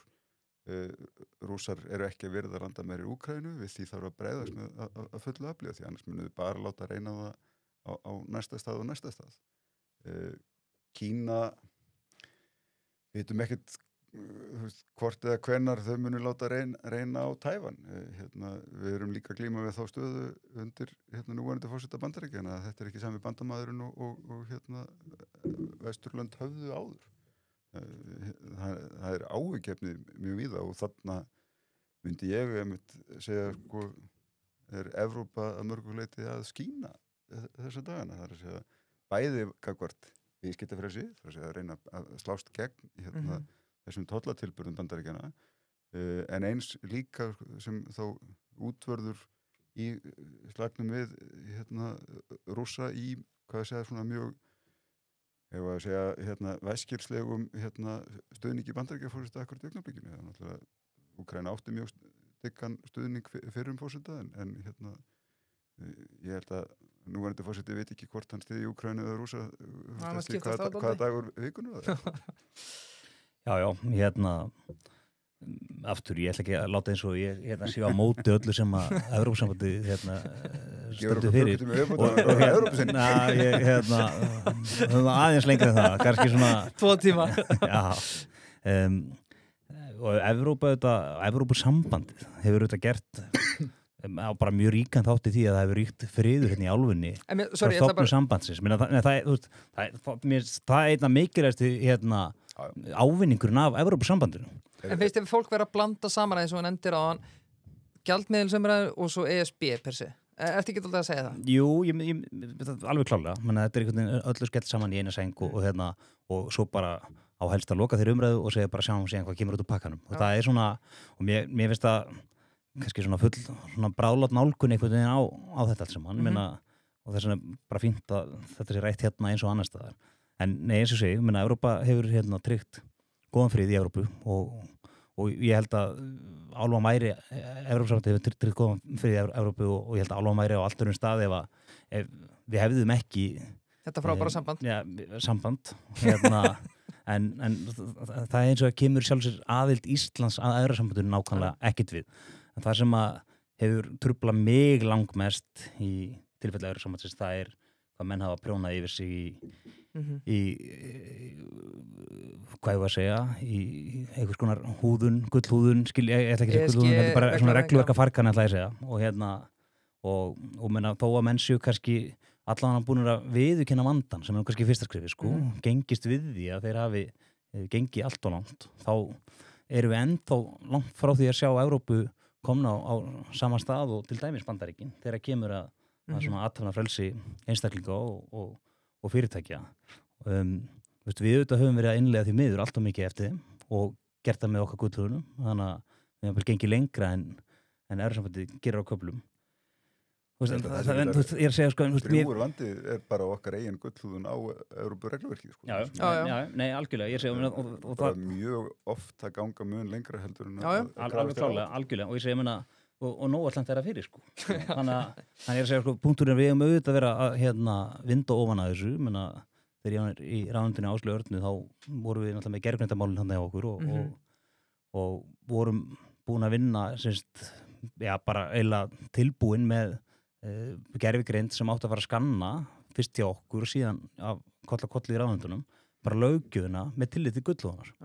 Þannig að það hefði verið mjög auðvelt á fyrir löggjafan að taka þá rauðu línurnar sko og sjá hvar gullhúðunum lægi og fara að vinda ofan að þessu. Þetta eitthvað sem ég myndi gjarna vera að sjá framhaldi núna í þessari ríkisstjórn af því að búa þetta skyndilega til kosninga og að leiðilegt að hafa ekki komist lengra því þetta bara eitt mikilvægsta máli sem að stjórnvöld geta unnið að í dag. En ég segi sko eftir samt endur að Evrópusambandið hefur gengið langt í reglugerðum og lagasendingu þannig að það svona kannski sambandið hefur verið svolítið týnt síðustu ár og ég sagði einmitt í síðasta þetta mér svona ég á svolítið með að endurtaka mig sko en ég reyna að finna tala alltaf svona eitthvað meira í kringum eitthvað sem ég sagði þetta síðast en mér finnst í öllu falli ástæðalaust fyrir Ísland vera að hlaupa inn í dag meina einu rökin fyrir því að tímapunktur sé góður núna en ekki eftir nokkur að þau sjáum þá á hvaða stað álfan verður komin það bara núna situr ríkisstjórn við völd sem til þess að meira til að geta farið í þessar viðræður sko. Það er bara eitthvað svona innanlandsmál ég meina ef því væri ekki að dreifa og það skipti ekki máli í þessu samhengi þá væri langbest að bíða og sjá Evrópusambandið raunverulega að stefna okkur betri stað en vegferðin hefur verið að leiða okkur síðustu ár. Já, klart. Já, ég held að eins og segir líka aftur áður nefnd Draghi-skýrsla ekkert samin ykkur tómarúmi Evrópusambandið að rúlla út núna einföldunar pökkum á regluverki sitt með hliðsjón af þeirri niðurstöðu og boðar talsvert meira í pípunum þar og mér finnst frábært að horfa á núverandi ríkisstjórn stíga inn og mér finnst bara mjög athyglisvert margt sem að Áslaug Arna var að gera í sínu ráðuneyti í þeim efnum líka bara við þurfum að einfalda regluverki hér heima fyrir og við þurfum að láta af þessari gullhúðun á það regluverk sem við erum að innleiða. Auðvitað regluverk alltaf ykkur línudans mjög auðvitað að ganga allt og langt oft erfiðar að breyta tilbaka en við erum auðvitað líka að hóra til þess að stærstu hagsmunir okkar í Evrópusamstarfinu aðild okkar að innri markaði Evrópu og þess vegna þurfum við að búa hér við sambærilegt regluverk til þess að við teljumst þar gjaldgeng inn með allar okkar vörur og þetta er ótrúlega vanmetið hvað þetta skiptir miklu máli fyrir Ísland atvinnulíf, hvað þetta frjálsa fræði viðskipta til Evrópu. Ég held að við munum finna það enn betur núna þegar við erum að detta hér inn í einhver tollastríð milli heimsálfa hversu miklu bæði hvað við getum rakið mikið nefnaðislegan árangur okkar til EES-samningsins á sínum tíma og bara getum sagt almennar hraftalósunar í gegnum síðustu áratugi og hvað er mikilvægt fyrir okkur að verja það aðgengi og svo þetta bara finnst mér ég sakna innihaldsríkari umræðu kosti og galla aðeldar auðvitað er það alveg eins og segir það er heldur ekki þetta að syngja bara einhvern halleluja-söng og segja þetta er bara allt æðislegt við vitum auðvitað að það eru kostur og gallar í öllu en að vega og meta saman þá kostur og galla finnst mér aldrei einhvern veginn nást í opinberri umræðu því við dettum alltaf bara í einhverja frasa mér finnst til dæmis bara tilvalið við að því það má líka alveg horfa til þess við höfum náð meiri stöðuleika í krónuna það með sem þetta háa vexti en vissulega gengi hennar sveiflast minna sett þó þann fyrir að vera raungengi okkar í sögulega hámarki núna sem við höfum oft séð gengisfalli í kjölfarið á þannig að sögulegt hámark bara svona svipað eins og elsti maður heims, það endist ekki lengi þannig að við ástæða til þess að hafa áhyggjur af því, en Seðlabankinn vann ágætaskýrslu valkost okkar í gjaldmiðlamálunum eftir hrun, sem orðin þá eitthvað 12-13 ára gömul. Það hefur verið talað að fara í nýja slíka skýrslu og ég teldi það bara góðan kost að setjast yfir þar var unnið með margar tillögur Seðlabankan sem að tókust sumar vel aðra miður og setjast aftur yfir stöðuna.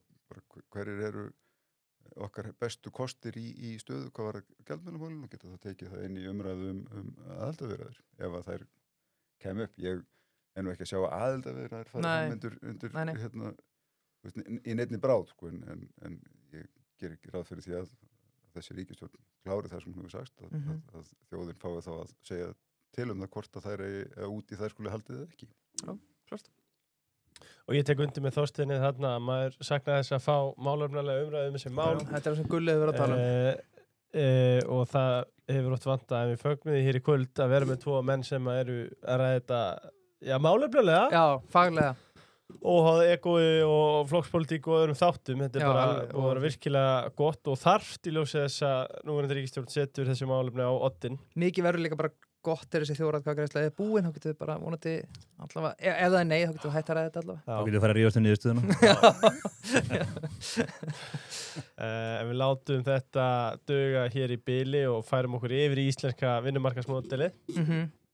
Og það er í búði auðvitað stór biti, svo að mér fannst við að það væri búið Hard Rock. Já, talaðu stóra bita maður. Grjótart. Já, akkurat það, grjótart. Eftir þetta þegar Hard Rock, hún er svakaleg. Já, og svo barbíkjörifin, ég mæla með því. Menn eru mjög svangir, eða konur. Það er vel útiláttinn skammtur. Já. Fórstu þau síðast? Já, ég fer alltaf við þau, sko. Og þarna fyrir 2 vallaskamt, sko. Daginn, ég sá það. Já, en ég fer í hverju viku, kallið mig. Já, þeir eru strákar, bara hreinskilnislega sagt, hafið smakkað Hard Rock á Íslandi, nýri bæ? Já. Og ljómandi fínt. Það ekki bara? Já. Hann var að tala um fyrir þátt. Já, ég hef gert það nokkur sem þetta komið svolítið síðan síðast. Ég fór á opnununa hérna heima. Já. Ég sagði eitthvað söguna því þegar ég fekk mér haggisborgaran. Ég fór á Hard Rock í Skotlandi.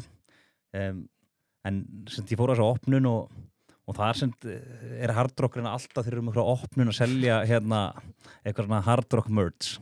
Og það var eitthvað sem laug því að mér að þetta væri sko slíkur safngripur að ég keypti 2 svona Hard Rock lyklakippurhringi og síðan er ég eitthvað núna, þetta er í drastskúfunni minni sko, og ég er að reyna að leita eitthvað, þetta er alltaf að þvælast fyrir mér, þannig að ég nýti bara þetta plattform og segi minna þetta er til sölu.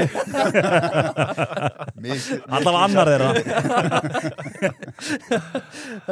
Haltu vel í þennan.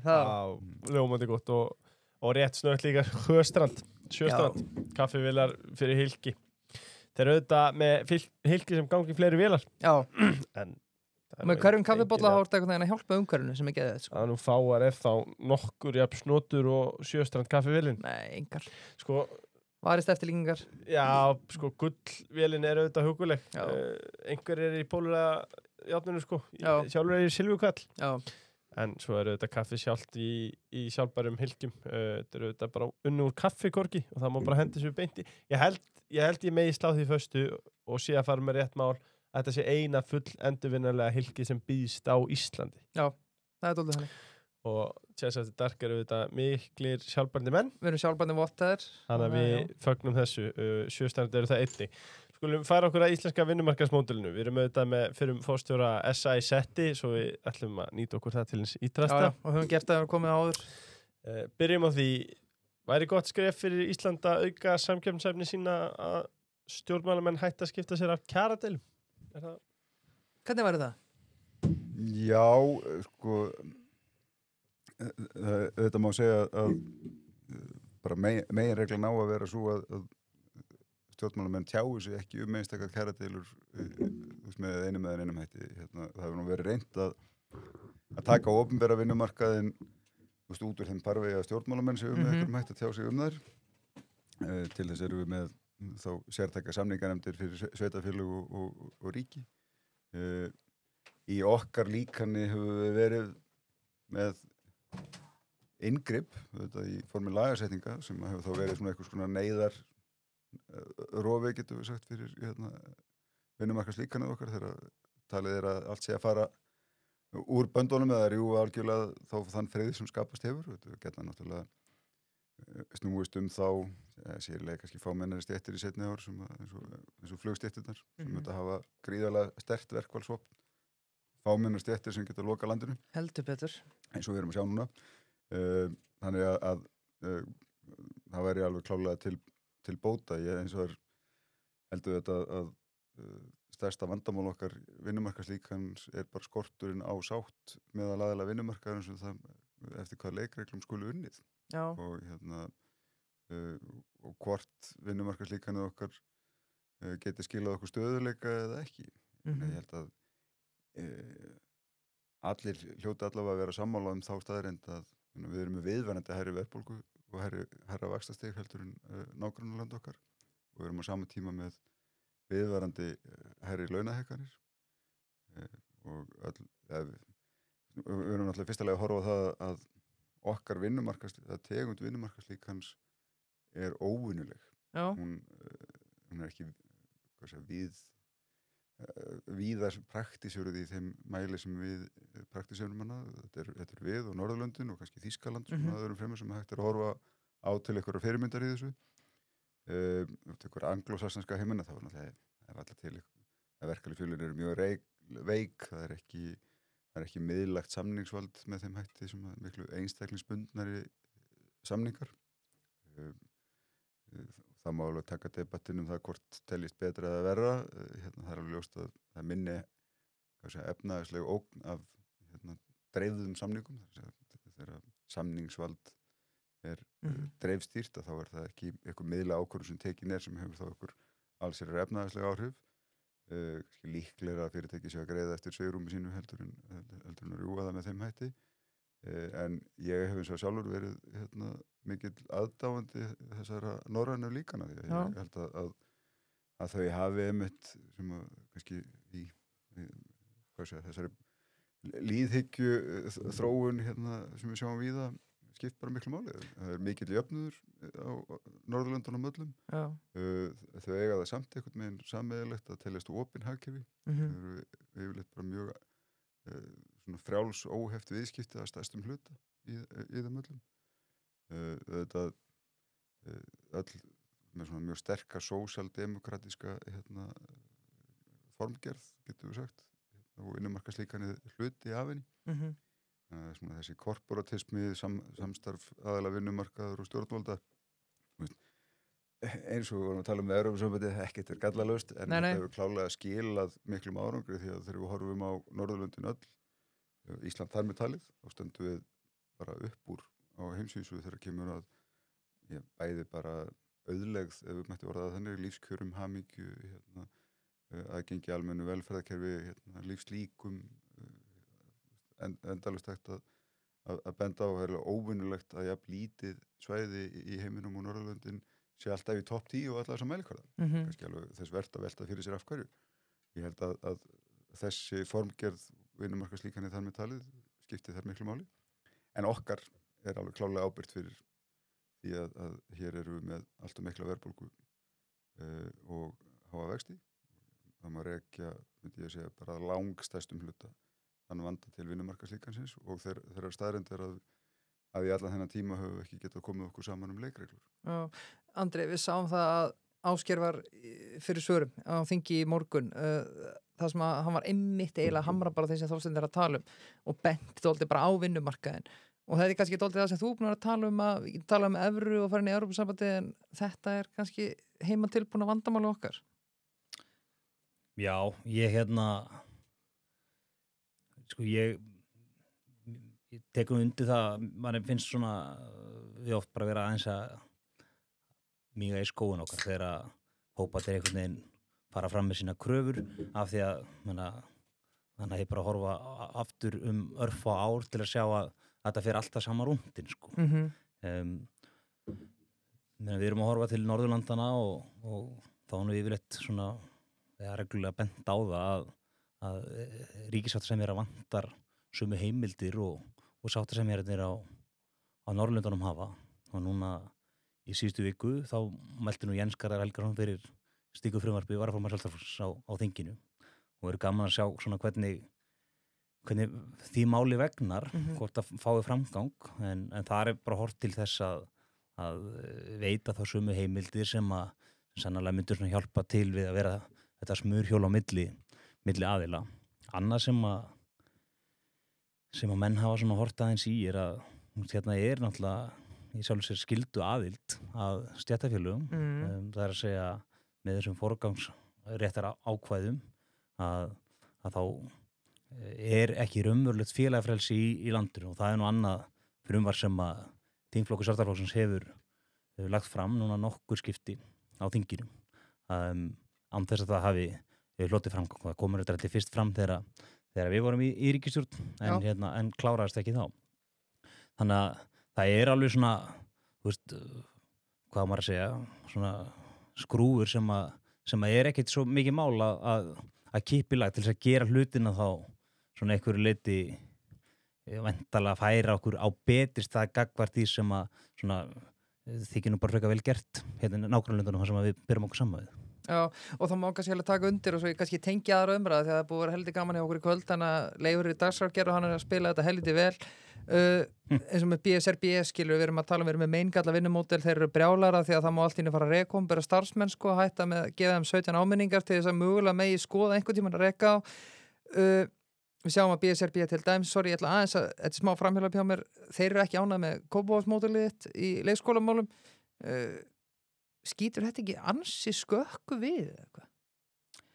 Sko, mér finnst reyndar að Efling hafa gert tölvöld betur okkar sínum félagsmönnum í Reykjavík þar sem að borgin alltaf núna nýlega eftir að hafa þráast við í ansi mörg ár, núna bara meira með allt kjörtímabilið, gagnrýnt við þessa leið sem við fórum í Kópavogi núna loksins fólk að horfast almennilega auguvandan að því að það nú vill bara vera þannig að þú gerir ekki neitt þá breytist það ekki neitt og við reyðumst þessar miklu breytingar og svona bara heilt yfir finnst mér fólk bara vera nokkuð sátt með það menn að það hafa bara mjög margir skoðanir á þessu módeli en ég meina niðurstaðan og árangurinn tala sínu máli ég meina engin lokunundagar, betumanna, leikskólar fleiri börn, yngri börn komin inn á leikskóluna kostnaði foreldrana sem eru fulla leikskóladaga hann hækkaði þarna um 12.000 krónur á mánuði þegar við reyðumst í breytingarnar en í staðinn getur það gengið miklu meiri stöðuleika þannig að þetta alltaf bara eitthvað svona hvað maður að segja, kaup sko þú veist, menna viltu borga fyrir þjónustu sem getur að gengið að vísi eða viltu hafa hana ódýrari og hún sé leið einhvern veginn ekki eins áreiðanleg okkur fannst bara svarið blasa við sko, það svona fór hún í þetta og þess vegna komu þessi viðbrögð BSRB meðal annars svona í flútti líka við Kvenréttindafélag Íslands sem kallaði Kópavogsmódelið eitt stærsta bakslag í íslenskri jafnréttisbaráttu sem bara ótrúlega umali en það sem snýr allan að félagsmönnunum sem að margir hverjir eru í að vinna á leikskólunum og eru mjög ánægðir með þessar breytingar mjög að þá finnst manni þetta eins og Sólveig Anna nálgast í Reykjavík þá fóru þau inn með kannanir spurðu starfsfólki hvernig líst ykkur þessar breytingar og þar þetta mælast vel fyrir þetta Reykjavíkurmódel sem að svona mörguleiti byggir á svipuðum hugmyndum og Kópavogsmódelið þó mér finnst reyndar Kópavogsmódelið betur útfært ég held að þau bara hef ekki verið til í að stíga skrifi og bara skýra og við hefum ekki rukkaðu krónu fyrir það sko en það einhvern veginn svona fannst mér við vera að horfa á formann stéttarfélags vera að vinna fyrir sína félagsmenn en í tilfelli BSRB þá fólk bara meira að stunda einhverja eigin pólitík sem að ég veit ekki eins og hvað hagsmunum þjónar og það sem meira að þeir sem að hafa hæst í gagnrýni þeim býst að mæta okkur og ræða þessi mál þá fólk bara að flóta eins og Stefán Einar upplýsti nú í þættinu sínum fyrir viku síðan en bara kannski ég bara forvitin Kópavogslíkaninn að þetta gera sko því að ég hef alveg séð að margt greinilega bara mjög eftirtektavert sem þetta hefur náðist í gegn en þú veist, hvernig það að koma börnum fyrir? Já, menna það það þetta fyrst og fremst útskýrt af því að þú ert að taka á móti fleiri börnum að þú ert með núna leikskólana fullmannaða. Við vorum að sjá það að við vorum með deildir lokaðar, þar sem áttum steipuna til en höfum ekki starfsfólkið. Þannig að við höfum náð að fjölga starfsfólki og þar leið leikskólabönnum og Þeir fyrir eru viki fjölga tímum raun og veru í kerfinu eða mætti Já, það ég segi þannig. algjörlega, menna, þú veist, einmitt frambóðið meira Þeir eru ekki að íta bara börnum út með gjaldtöku heldur. Nei, en svo en hins vegar eru komið miklu yngri börn í leikskólinni Kópavogi núna en til dæmis í upphæði kjörtímabils 13 mánaða? Já, menna 13 mánaða núna sem er bara, þú veist, Frábært. er bara á þeim stað sem að við höfum svona sögulega verið á og viljum vera á, þú veist, það er bara þarna þá erum við að tala yngstu börnir sem komast inn Er það ekkert Meina, svo, þú veist, ég man sá sem alltaf vanur, sorry, einhverjum fram fyrir Andri, þú veist, maður sé Reykjavíkurborg, það er svona 17-18 ára, þannig að mögulega er 13 mánuð ekkert merkilegt. Nei, ég meina, við erum mjög ánað með það og hérna og meina sketsin í áramótasköpunni var ekki fyrra var eðlilega góður en hérna en eins og þó Kópavogsmódel hefur klárlega stuðlað þessu en svona stóra breytingin og ástæðan fyrir öll sveitarfélögin er núna að taka inn yngri börn en hérna síðustu ár það er bara út af samsetningu árgangana En þessi könnun, hvað var það? Já, bara að fækka aftur svona, Já, eftir stóra bara voru mjög og það var náttúrulega líka ástæðan fyrir ástæðan var svona ekstra erfitt sko hérna, en það snýrir satt ekkit að síðan starfsumhverfi leikskóluna Kópavogsmódelið hins vegar er það sem búið að taka það hjá okkur og það er þetta núna eru tæpilega 30% leikskólabarna eru 6 tíma eða skimur á leikskólum en það er að það er hvatið þarna fyrir foreldrana til þess að stytta og spara sér pening sem verður þá eftir í heimilisbókhaldinu auðvitað kemur það ekki án áskorun það gerir Nei, þetta er að stýta vinnutíma en þetta er bara tilbúð þetta er bara valkostur og þegar að, hérna, við tókum við þessu þá er þetta 212 lokunardagar á leikskólum í Kópavogi yfir 1 vetur núna erum við á okkar 3. vetri og það er ekki 1 lokunardagur Nei, takk Ég segi bara thank you for your service, Andri Ég held samt bara aðeins hérna, Þetta er frábært Þetta er, hérna, mér finnst þetta mjög athyglisvert sko, og hérna skrænilega margt sem við náðum bara mjög góður árangum með, ég held að megi samt ekkert vanmeta eða mjög oft gleymast í þessar umræðu hjá mér starfa ungir foreldrar, maður heyrir umræðuna sko, það er ekki bara lokunadagarnir heldur frídagarnir sem börnum þurfa að vera utan hérna, sem eru þá bara orðnir talsveit fleiri heldur en að samanlega frídagar foreldrarnir er og það, fólk sem hefur ekki aðgengi að hérna, aðstæðendum sem geta leyst þetta eru þá farin að splitta upp sumafríunum sínum til þess að geta dekkað þetta og ég hef sjálfur stíðið inn í þá ormagrifi í pólitík en það má ekkert með ekki lengur ræða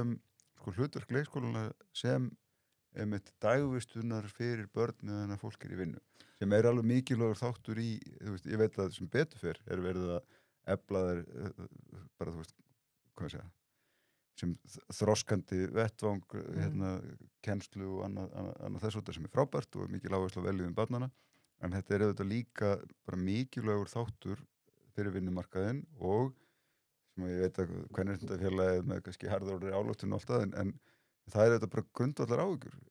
Jafnrétti kynjanna á vinnumarkaði hefur mjög gjarnan snúist gott aðgengi að leikskóla. Af því að við vitum það bara og það virðist ennþá vera sama tilvikið að það er yfirleitt móðurinn sem situr eftir heima ef að barnið fær ekki inn eða allavega tekur mun stærra hlutfall af þeim tíma sem þarf að dekka og það er þetta áhugjefni sem við þurfum að verða líka. Ég er alveg sammála þessu, ég er alveg hjartalega sammála því mikilvæg hlutverki sem að leikskólinn þjóna gagnvart samfélaginu og atvinnulífinu en það sem ég bara, mér finnst vera svo naív, svo ég hérna leiði mér að sletta af hálfu kvenréttindafélagsins. Það er að, eins og þú segir, ákveðnum bitnar umönnunin helst ef að barnið er frá leikskóla, menn það er á móðurinni þannig að ákveðum bitnar að þegar tölvupósturinn kemur jafnvel daglega svo mánuðum skipti heyrðu, það er svolítið mannekla hérna og það verður að koma að sækja heyrðu, deildinu lokuð eftir hádegi heyrðu, barnið þitt þarf að vera heima einn dag í þessari viku af því að við erum ekki að ná að manna eða barnið þitt kemst ekki inn á leikskóla þau erum ekki að ná mikið leikskólaplássum ákveðum bitnar þetta með nákvæmlega sömu rökum bitnar þetta helst á móðurinni en Kvenréttindafélag Íslands virðist ekki bara geta hugsan og að skýra hugsun til þess að gera skrein fyrir því þegar þið fara fram með svona gagnrýni. Þannig að ég segi, ég er alveg sammálað þessu og ég tek undir það líka. Þetta er freka mæðurnar sem að fá á sig þessa auknu umönnun barna sinna. En það er akkurat málið sem við erum að reyna að leysa hérna.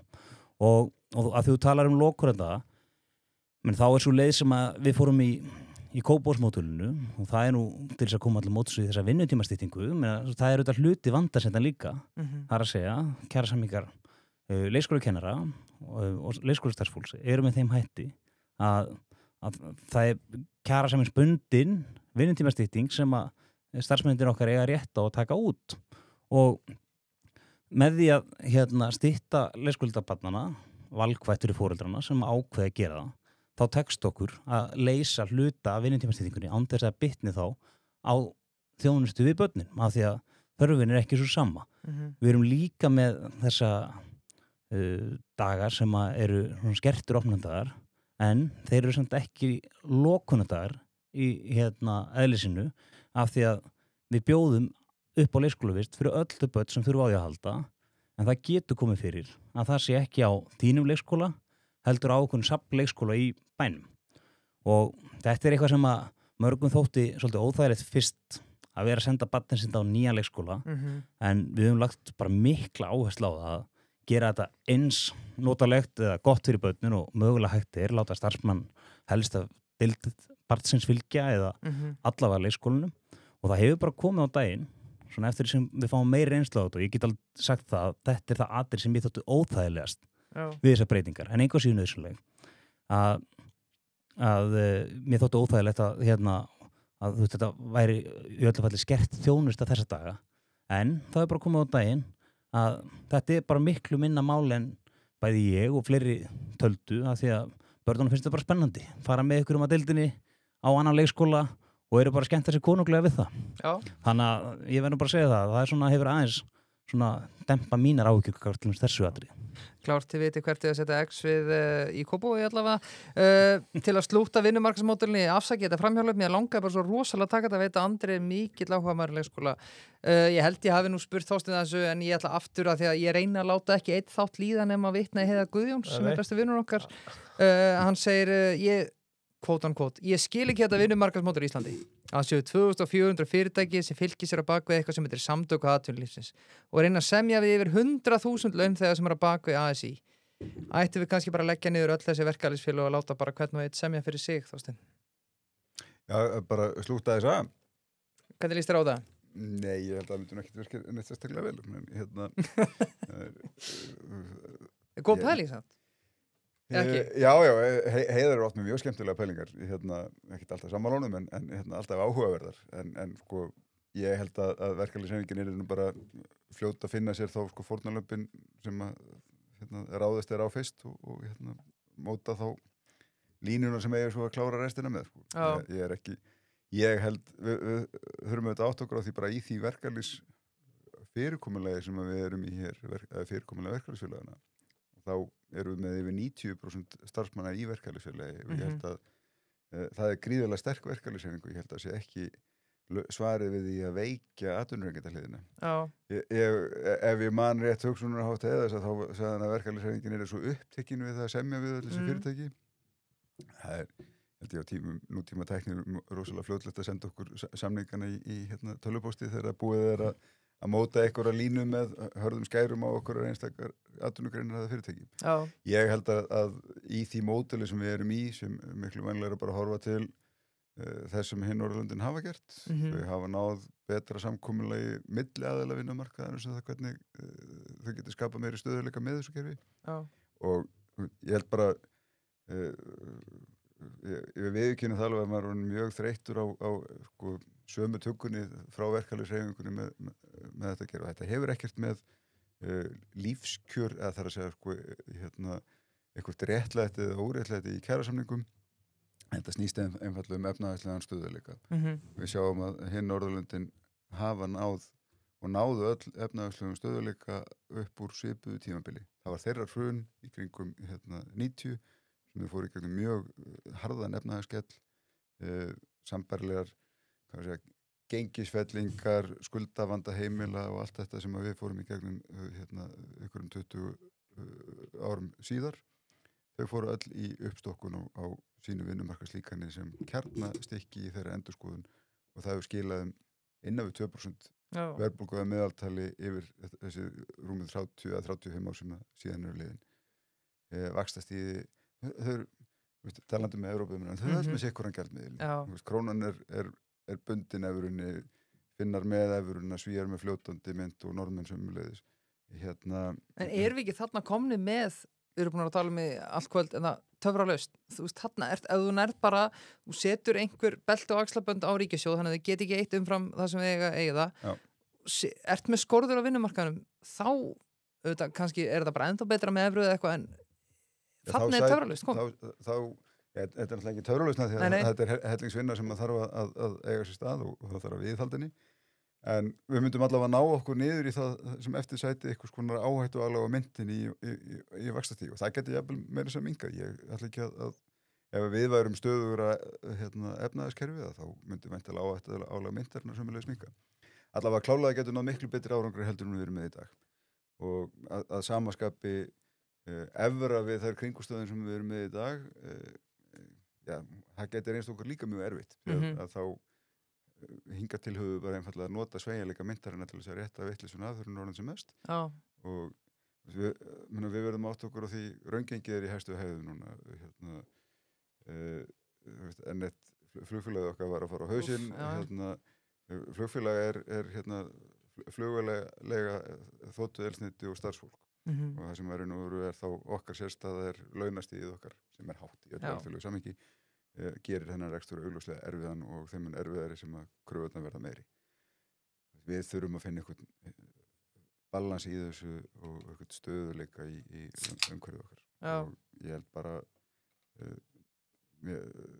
maður segir alltaf ég treysti ágætlega loftslagsvísindamönnum þegar kemur að vandamálum plánetunar á þeim öfnum til allavega gáfulega að fylgja ráðum þeirra. Ég treysti efnahagshagfræðingum talsveit betur heldur en stjórnmálamönnum þegar kemur að góðum ráðum í hagstjórn.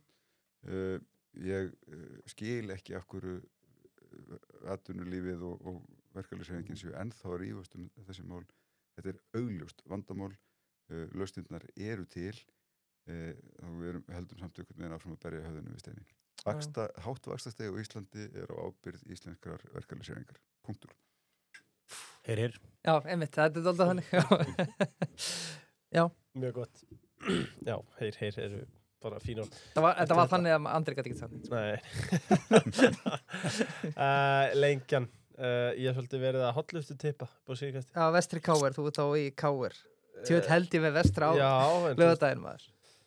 Auðvitað tók ég KR í síðustu umferð líka, það skilaði sér og saman með Chelsea, þannig að þetta er búið að vera gott, en auðvitað finnst mann líka sárt að íslensk íþróttalíf sé ekki að fá það tapaði þín peningum tíma. Já, fekk það ekki. Ég legg alltaf bara aftur inn á það. Já, það er ein leið. Það sem ég gerir. En auðvitað það tókst ekki United líka á sunnudaginu? Nei, ég held þetta persónulega vera. Það var rúmlega 5 í Stuðulsand á lengjunni. Já. KR og United sömu helgi, maður bara stoppa þetta núna. Og svo er það Subway, ég er bræðingsmaður. Þú ert það, já. En þú, Birgir? Ég er BMT maður. Já, Andri? Ég er BNT maður algjör. Já. Ég ætla að fara að byrja líka með salat, ég bara er það ekki, ég er BNT. Þorsteinn elda bara Subway. Ég elda bara Subway. Hann bæri þetta bara allt svona og setur þetta sjálfur saman. Ég er að spara þetta, ég fer að kópa rauðskuðina. Krakkar þetta Subway bara rugl, ég ætla að elda þetta fyrir ykkur, ég gef ykkur alveg Subway. Herru, auðvitað rættum við aðeins í byrjun þáttar, ég veit að það er seint liðið en við erum eftir dark og við erum með alveg dagskrárgerð og við erum með svo góða menn í setti að það til þið bara lappa út að þá höldum við áfram með þáttinn. Þeir eru handjarnaðir hérna við stólunum undir borðinu. Fólk sér það kannski ekki sem er í myndi, þeir eru handjarnaðir við stóluna. Við tölum aðeins veiðgjaldafrumvarpið, við tölum skoðanakönnun sem var birtust hjá Maskínu í morgun. Ég ætla að byrja á þér, Þorsteinn, áður en ég fer yfir Andra. Ef að gefa þessari ríkisstjórn engun fyrir kannski bara nánast fyrsta almanaksárið, fyrstu 10 mánuðina og svo. Hvernig líst þér á þetta?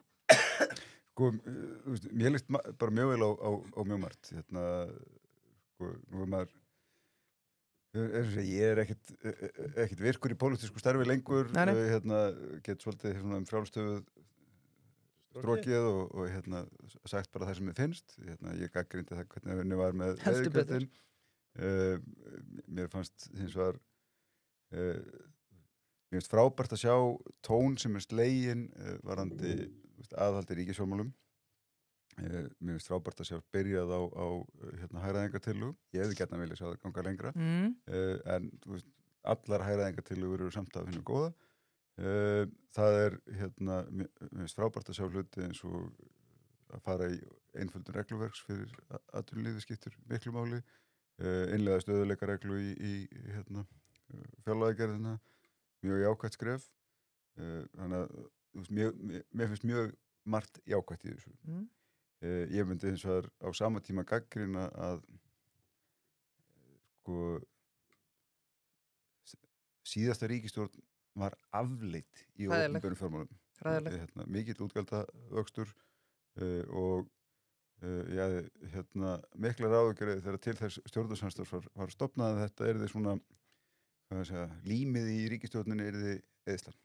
Og það fannst mér verða svolítið þegar upp á staðið þar sem því var leyft að viðgangast, það bara fengu allir sitt og það var eiginlega hægt að segja það bara útgjöld ríkissjóðs bólnuðu álíka mikið á öllum málefnasviðum, þótt fyrir að vera alltaf verið að tala um einhverja forgangsröðum til heilbrigðismála og svo framvegis. Þetta var til þess að gera sami hlutfallsvöxturinn í gegn bæði kjörtímabilin nánast bara niður alla línuna. Ég hefði viljað sjá þessa ríkisstjórn stíga fastar inn. Það er mikil útgjaldaaukning í tillögum þeirra núna, sumar auðvitað er alveg réttilega bent á að var búið að fastsetja svolítið, þannig að það er verið að fjármagna hluti sem var búið að lögfesta, eins og með breytingar á örorkulífeyri og svo framvegis, þannig að það er ekki alfarið á þeirra ábyrgð. En ég vona að þau stígi fastar inn í þetta allavega á þeim fjárlögum sem að eftir koma, því að ég segi bara grunnstefið í augnablikinu lítur voðalega kunnulega út að það er bara að láta hagvöxtinn sjá að ná fjárlagagangi, það verið sáralítið niðurgreiðsla á skuldum þegar uppi staðið og þegar maður svona horfir í þessar lykilstærðir og erum við bara svolítið að vinna með sama stefið áfram, nema við erum vissulega að vinna með meiri tekjuöflun kannski heldur en að fyrir ríkisstjórn var tilbúin að ráðast í. Sko frá hagstjórnarlegum vinkli má segja að það var kannski enn hættulegri staðar, það er versta kombinasjónin þegar þú bara eyðir og fjármagnar ekki einu svona útgjöldin, þú bara byggir upp halla. En ég er svo sannarlega ekki hlindur aukinni skattheimtu, hún er mjög há fyrir heilt yfir og fyrir ríkisstjórn sem hefur ítrekað sagt að hún ætla ekki að hækka skatta, það finnst mér komið leiðilega mikið af skattahækkunartillögum inn á borð þingsins. Og fyrir að telja í æði mörgum miljardum hér og þar kannski fátt stórt en margt smátt getur við sagt svona sem að verið að tínin og ég vona að ég hefði bara horfandi á minn flokk vænst þess að það hefði stífar aðhald og þegar að horftir til gagnrýnina sem var á fjárlagagerð fyrir ríkisstjórnar þá hefði ég viljað sjá meiri aðhaldsemi á útgjaldahliðinni heldur en að við erum að sjá. Já, kannski bara ánum hleypi andra að Fá engun, eða ekki? Já, nei, engun eða mögulega bara þarna, auðvitað náttúrulega Viðreisn og Samfó myndu ákveðið bandalag í þessari kosningabaráttu, fannst mann allavega horfandi á það út af við flokkur fólksins með eitthvað bjóst við ánæður eða óánæður? Sko ég hef bráðaðunami fyrir flokki fólksins. Ég fannst það afleitt að fá þau inn í ríkisstjórn. Þetta er populískur flokkur sem lofar hlutum sem ekki hægt er að framkoma. Það besta við stjórnarþáttöku hingað til er að þau virðast vera að svíkja öllu lofur sem hingað á. Það er bara sem er mikið gleðiefni. En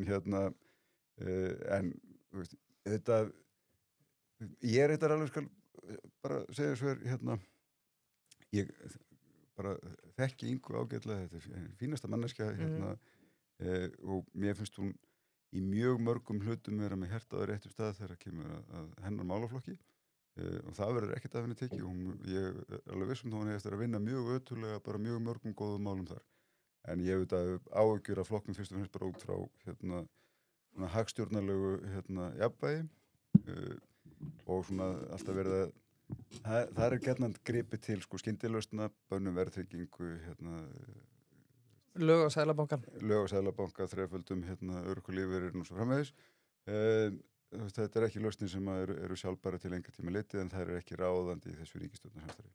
Mér finnst eins og það er bara tek hatt minn ofan, það hafi gengið vel hjá þeim þremur greinilega að finna takt og viðast ganga mjög vel í takt og það virðist vera samhelt stjórnarsamstarf allavega til þess sem hefði ég held að margir hefði búist við því að þetta myndi allt springi í loft upp út af flokki fólksins en sem verðist eins og var Svo far svo gutt. Já, ég ekki segja þetta fór nú ekki vel að staði en verðist hafa náða að fóta sér betur í þessu og Þorgerður að gera bara gott mót í utanríkisráðuneytinu maður myndi orða það henni og ég persónulega bara mikill aðdáandi Daða í efnahagsmálum almennt og ég myndi vilja sjá hann vera aggressífari á aðalsviðinni bara það er fullt af góðum hlutum að gerast og ég hef oft sagt líka þegar ég hlusta á Kristrúnu sérstaklega í kosningabaráttunni í aðdraganda þessara kosninga þetta manneskja með plan hann er skýnaði en hún það augljóslega hún hefur skilning á samfélaginu og efnahagslífinu hún veit hvað hún að gera ég er ekkert alltaf sammálinni en mér finnst áhugavert að fylgjast með og ég er bara spenntur að sjá hvert þessi ríkisstjórn fer ég sem segi bara ég hef áhyggjur af þeim tón sem hefur verið slegið gagnvart atvinnulífinu almennt og ég vonast til þess að sjá þessa ríkisstjórn svona vanda sig betur í næstu skrefum þar Já, Andri Hvað finnst þér? Nei, Þetta er alltaf 8 Já Nei, hvað, verður maður ekki að byrja á taka svona samlökun á þetta Meina, sko, þessi ríkisstjórnar sem hún gerir bara vel og er að þau Þetta er betri síðasta ríkisstjórn Þetta var alltaf að samla það Skulum koma aðeins að því að sko, þau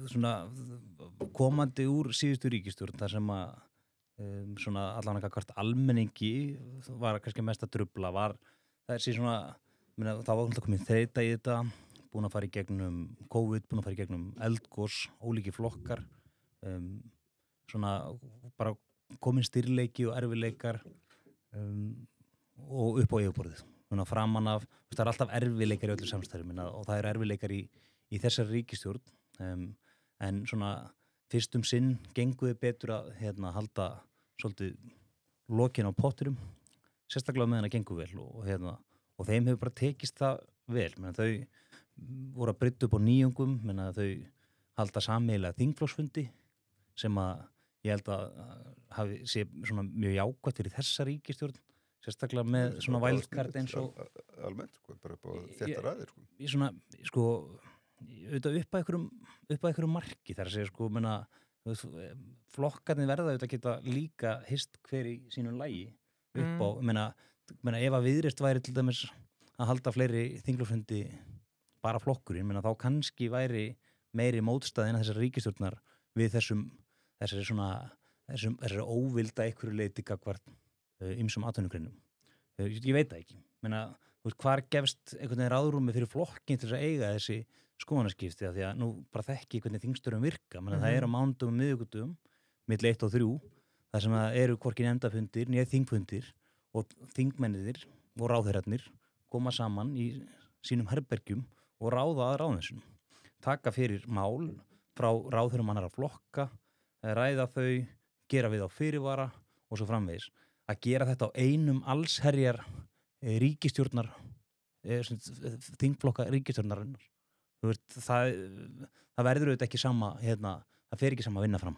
En þetta er nú ekki, þetta er ekki reglan, þetta er nú bara svona... Já, þetta er oft sko og svona, svona hópefli. Já, en þetta er nú ansi oft sem við hittum svona mörg og en ég er að hrósa þessu, ég er að segja þetta er alveg ég held að það hafi verið klefur hjá þeim og það sem þau gera vel er að þau tala stórt og tala í hugmyndum og svona, en síðan er það sem er hin hliðin á þeim teningi og það eru ykkur efndir og núna að öllum þessum mánuðum liðnum þá spyrir maður hvar er árangur, hvað er það sem liggur eftir þessa ríkisstjórn annað en einhver fyrirheit og eitthvað sem að kemur til með að verða. Margir höfðu kannski áhyggjur af því hvernig þetta myndi allt saman þróast hjá þeim.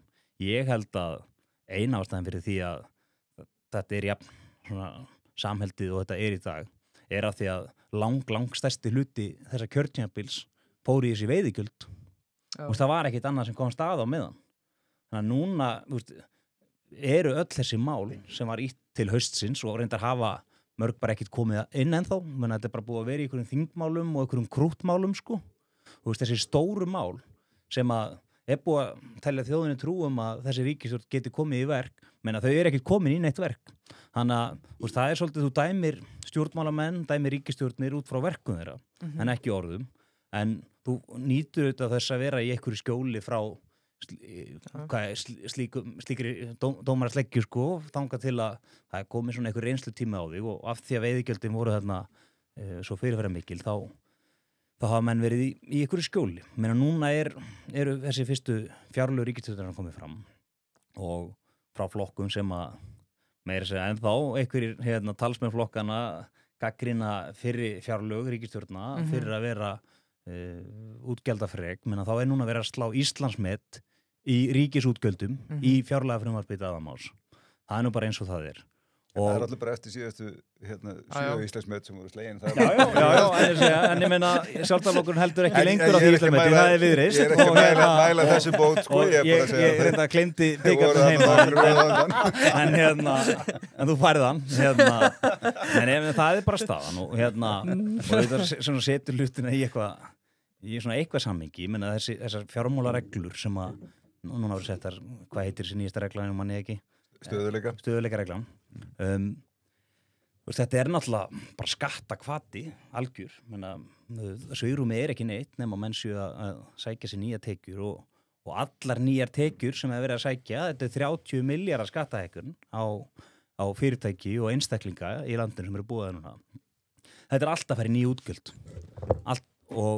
og eins og ég var nú líka bara sammála því og fannst það bara svolítið magna að þessi ríkisstjórn hafði opnað þetta kjörtímabil sjálfur sér á hagræðingarhópnum og sóttu eftir hugmyndum út í feltið sem að mér fannst bara mjög clever að þeim að gera þá eru þessar hugmyndir ennþá bara hugmyndir sko og lang flestar þeirra og eru ekki ennþá komna til áhrifa það verður áhugavert að sjá hvernig það mun takast að hrinda þeim í framkvæmd en í bili þá þetta ennþá bara orðin tóm og það svona og svolítið það sem að ég myndi segja með þessa ríkisstjórn að gefinni einhvern þessum tímapunktu þá fyrir hvað þau kláruðu veiðigjöldin þau kláruðu ný lög jöfnunarsjóð sveitafélaga það sem reyndar þau þráuðust við fram á síðast dag að taka út ákvæði sem að hefði fallið í sér skattahækkun á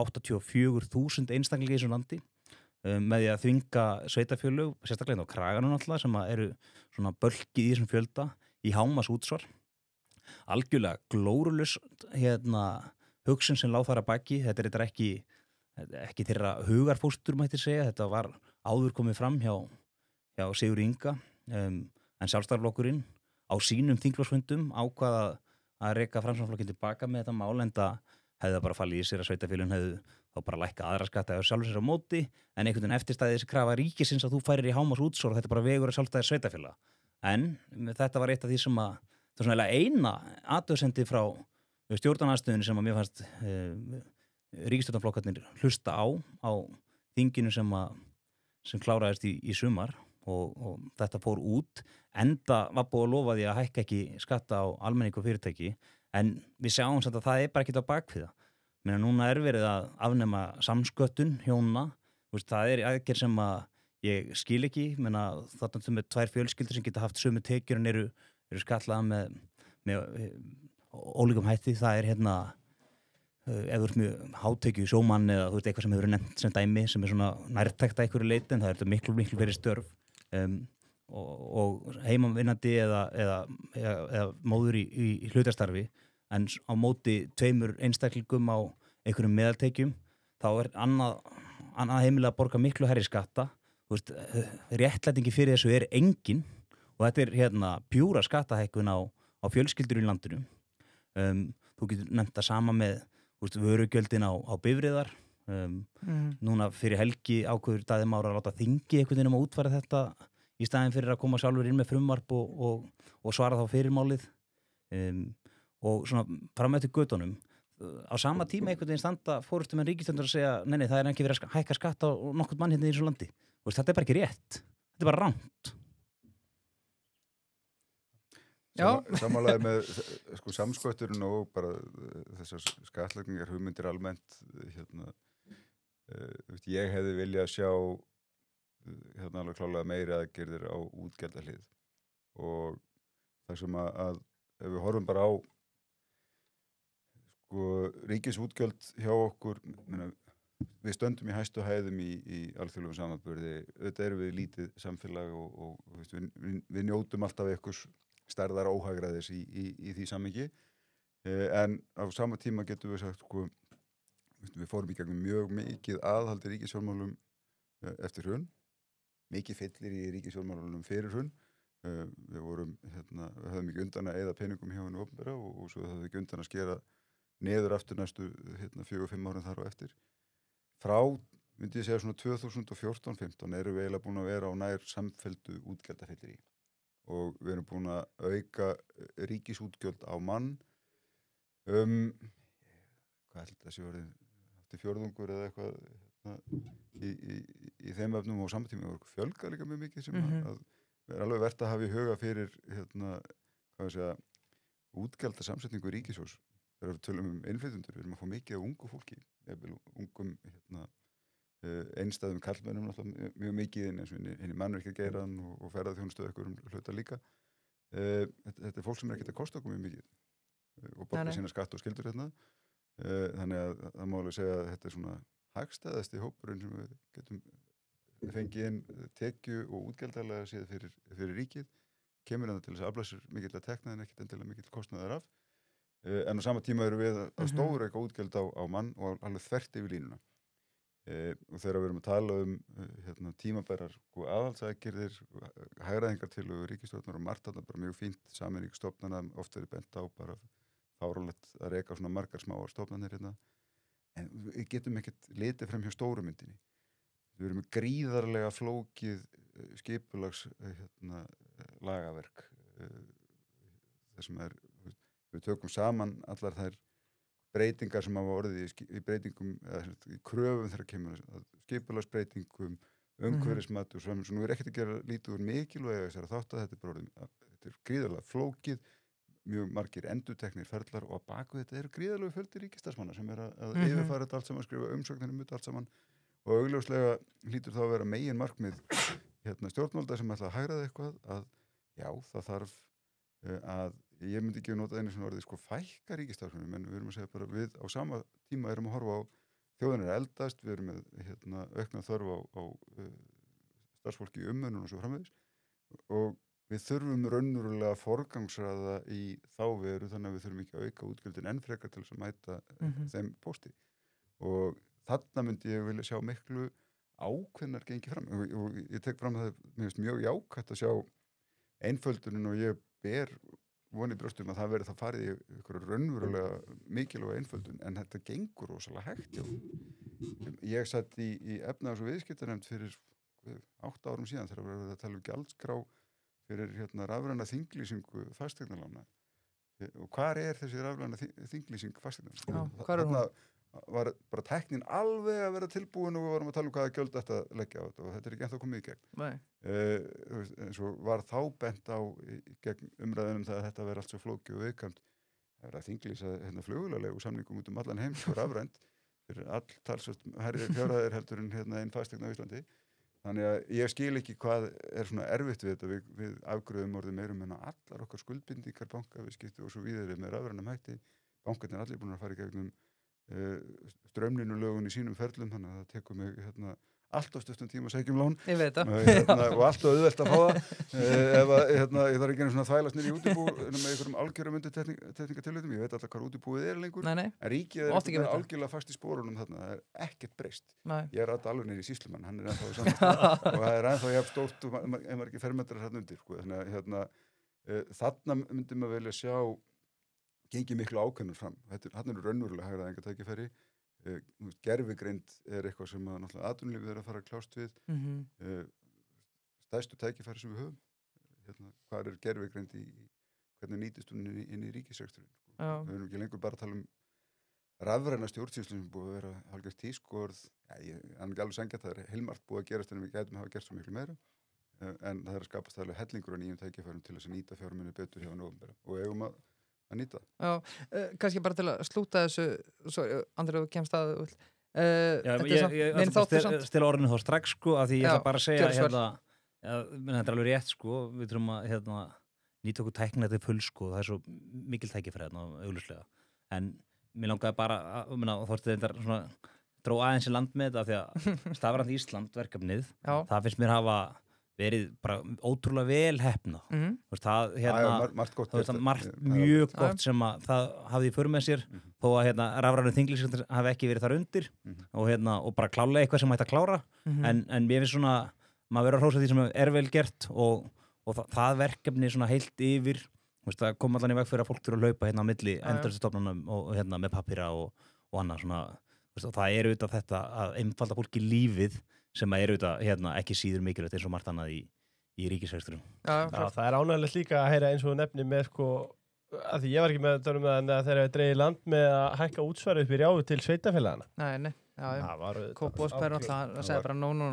Það var mjög misráðun hugmynd að alltaf hengja það inn. Það var það. Ég ætla bara til að slúta þessari ríkisstjórnarumræðu sko 15 milljarða halli eins og þeir eru kannski bara báðu koma á og sérstaklega kannski Þorsteinn sem er stuðningsmaður Viðreisnar að hafi ekki, að það var dauðafæri núna að koma með bara, við ætlum að vera í afgangi 26 en við erum samt að slá ríkisstjórnin er að slá met útgjöld þrátt fyrir, og þeir eru búin að tala í pontu og alþingi í síðustu 7 ár frá því að síðustu ríkisstjórn var hvað þetta var hræðileg ríkisstjórn og hvað vantaði hagræði og aðhald og annað og svo komum við með annað metið.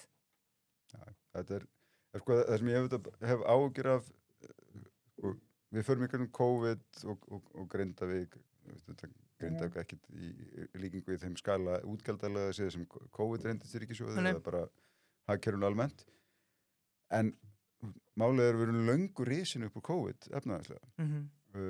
Það er engin afsökun fyrir því og voru náttúrulega flest vestræn samfélag og þar með talið við gagnrýnt fyrir það við vorum allt og lengi í raun og voru að stíga á bremsurnar aftur þannig að verkefni Seðlabanka allan heim var miklu meira og gefur raun og voru ofmikið í sem að ég gef alveg afslátt á að það var erfitt að sjá fyrir hvernig þetta myndi alltaf maður þróast en allavega klálega þegar hagkerfin fór að rísa aftur og að fara að opna að það átti náttúrulega stíga miklu hraðar á bremsurnar heldur en það var gert en ég held að það var bara fallið þá grifju að nota þetta sem afsökun fyrir hallarekstri sem viðmið frekar sko. Og það er raun og veru fáránlegt eftir að við erum löngu búin að endurheimta landsframleiðsluna og gott betur erum á einhvern mælikvarða í raun og veru í einhvers konar hápunkti hagsveiflu á marga mælikvarða allavega það er heldur verið að kólna hjá okkur að við höfum ekki náða afgangi á einu einasta af þessum árum það er bara hvenær eigum við þá að skila afgangi og hvernig ætlum við að greiða niður skuldir þarna söfnuðust upp.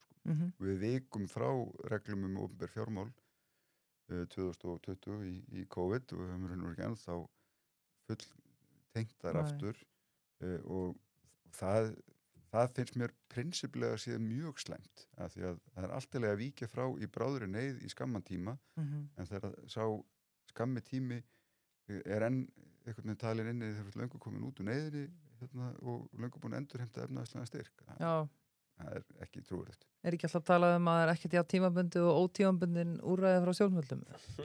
Mér sýnist það alltaf.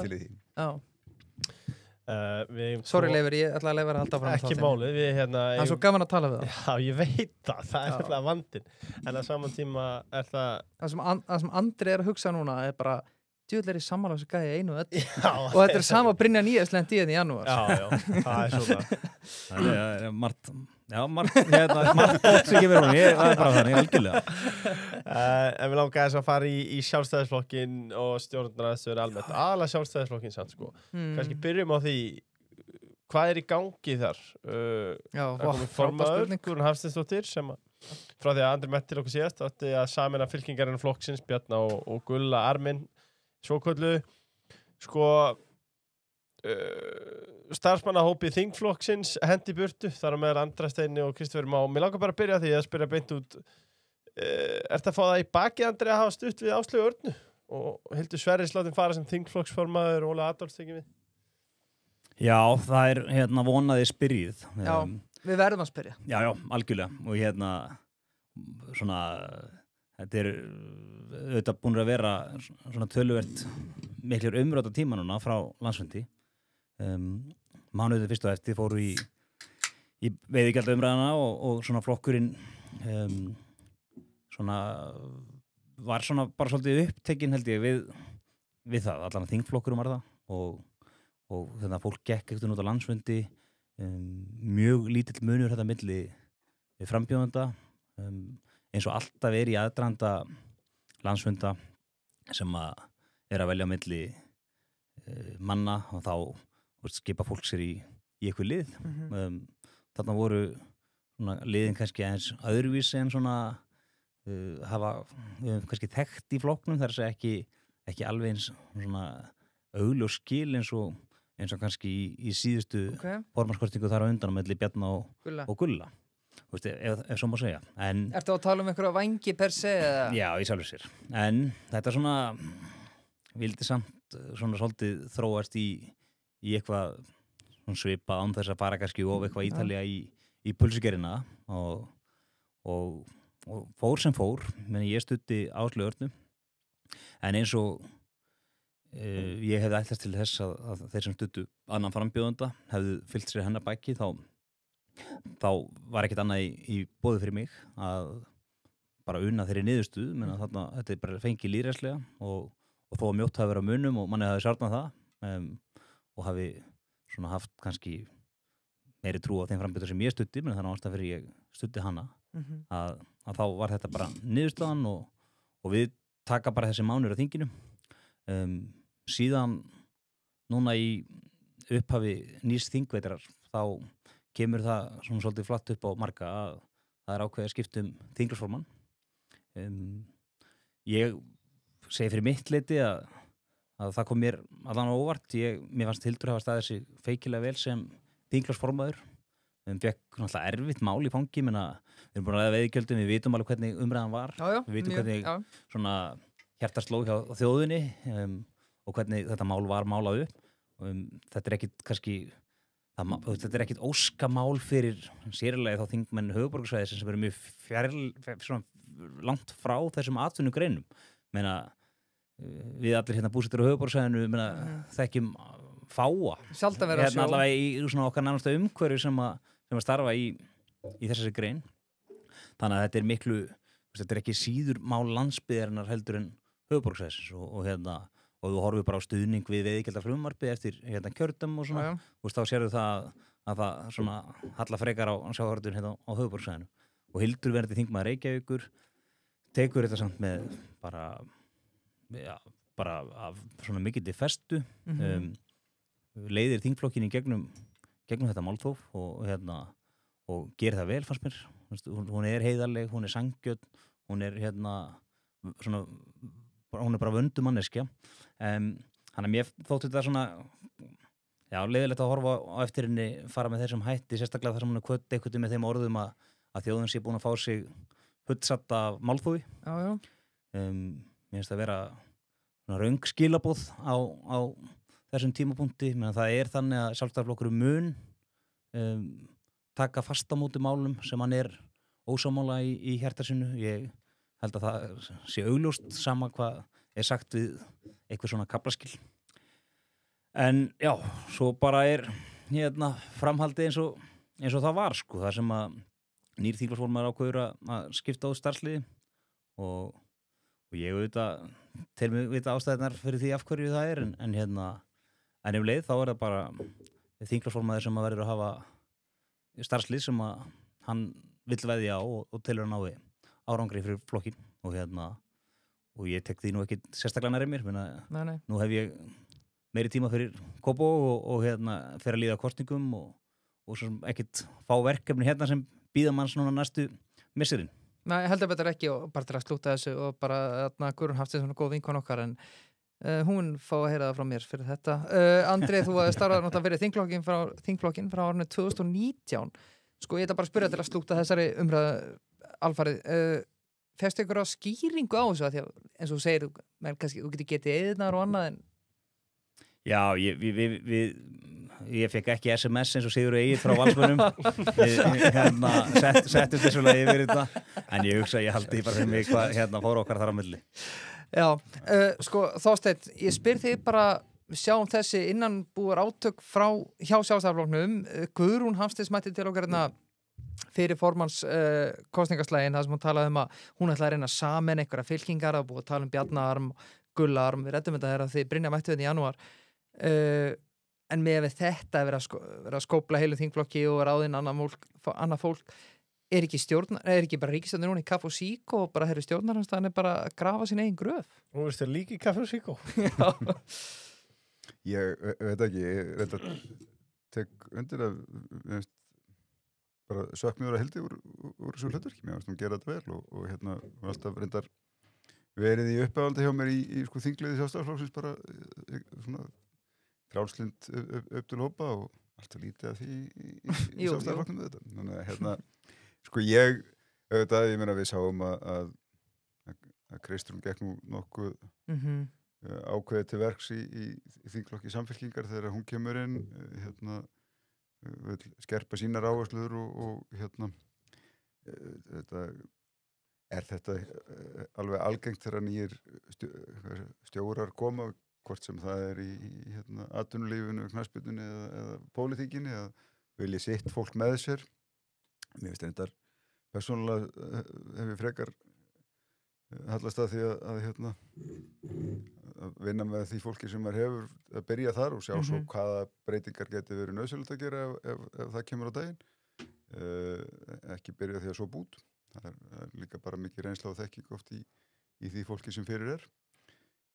En ég er búin að vera svo langt frá pólitíkin að ég hef alveg mist af öllum keftasögunum Já, ég veit það. Maður er lítið að sér en þá kannski í bara hvað þetta er í gangi. Ég held að þetta hefur nú öðru lítil áhrif heilt yfir sko, Nei. Ég held ekki lítið á þetta sem eitthvað allsherjar klúður en það auðvitað hefur veikt Sjálfstæðisflokki mjög mikið á liðnum árum, býst löngum tíma orðið þessar innanbúða erjur alltaf hreint og einhvern veginn flokkurinn hefur ekki fundið taktinn í hvað átt hann ætlar að starfa svona,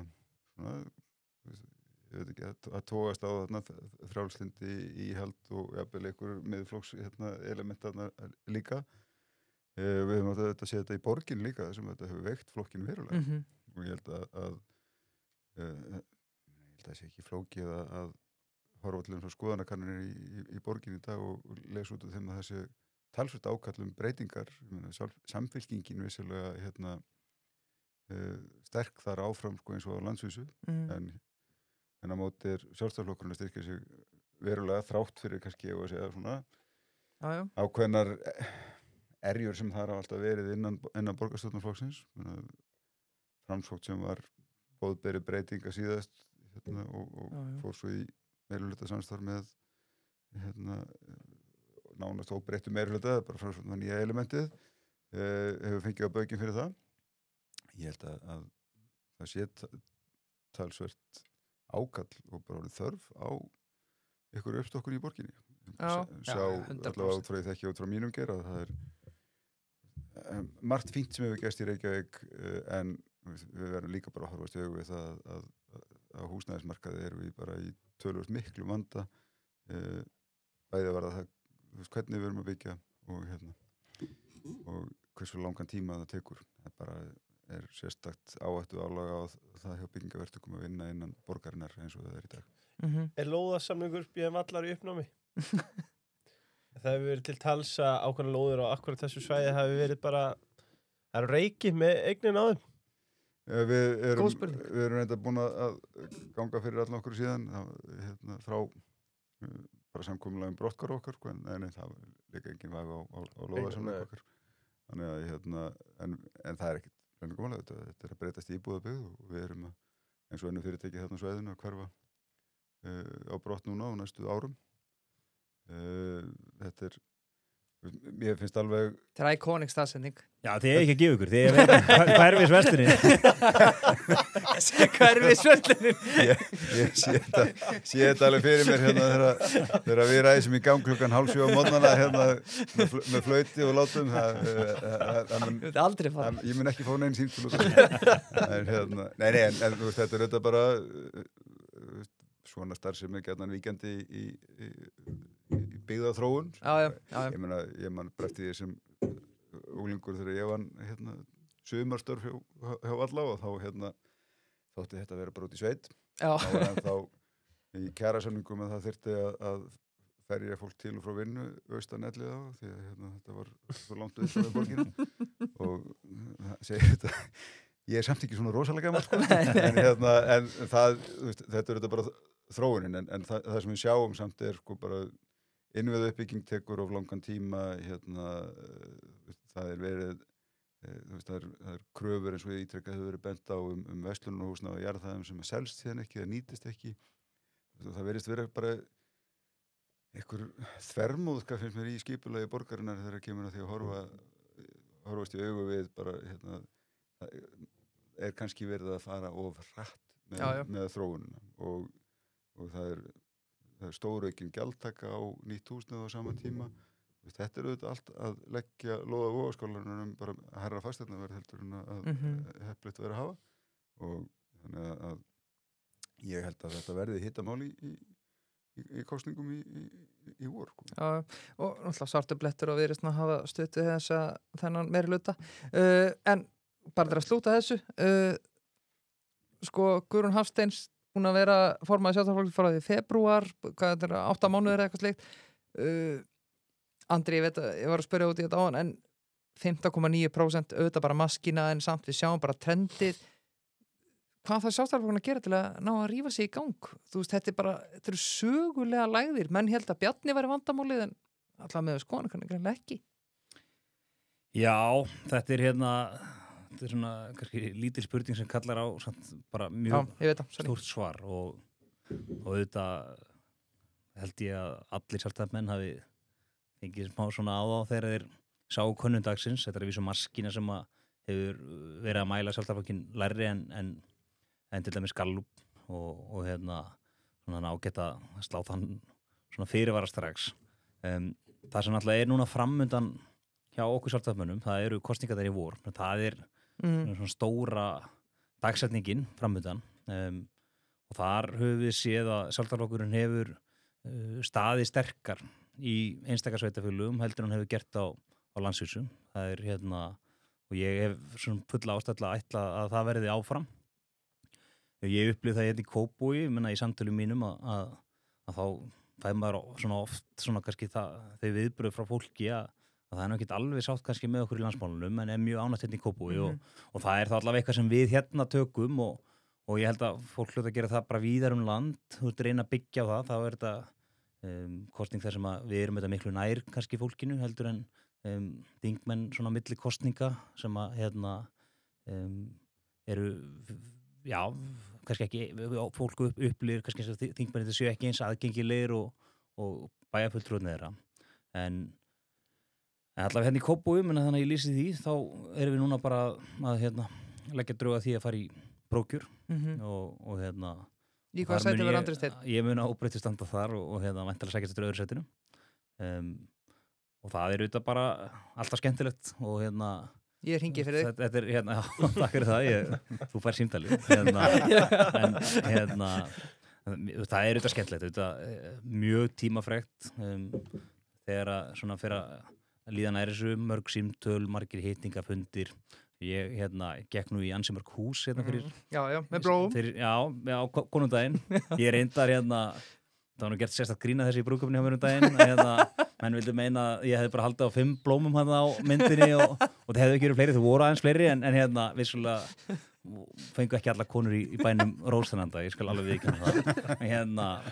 En svo kom vinahópurum með rósir öllum konunum í brúðkaupinu í framhaldi af þessu atriði en það er mjög skemmtilegt þannig að þetta er svona það sem er framöndan í okkur við látum þetta ekkit slá okkur á læginum en að það sem við erum í meirihluta höfum verið að skila góðu búi, allavega hérna í Kópavogi, menn hefur reksturinn verið mjög góður, við höfum verið óhrætt við að tækla vandamál þegar við komum upp, taka á málum, fara í kerfisbreytingar, við höfum skorið niður, hún fyrsta sveitarfélagið og gott sem eina held ég sem að mætti til dæmis miklum kjarasamningsbundum hækkunum kennara og af því að þetta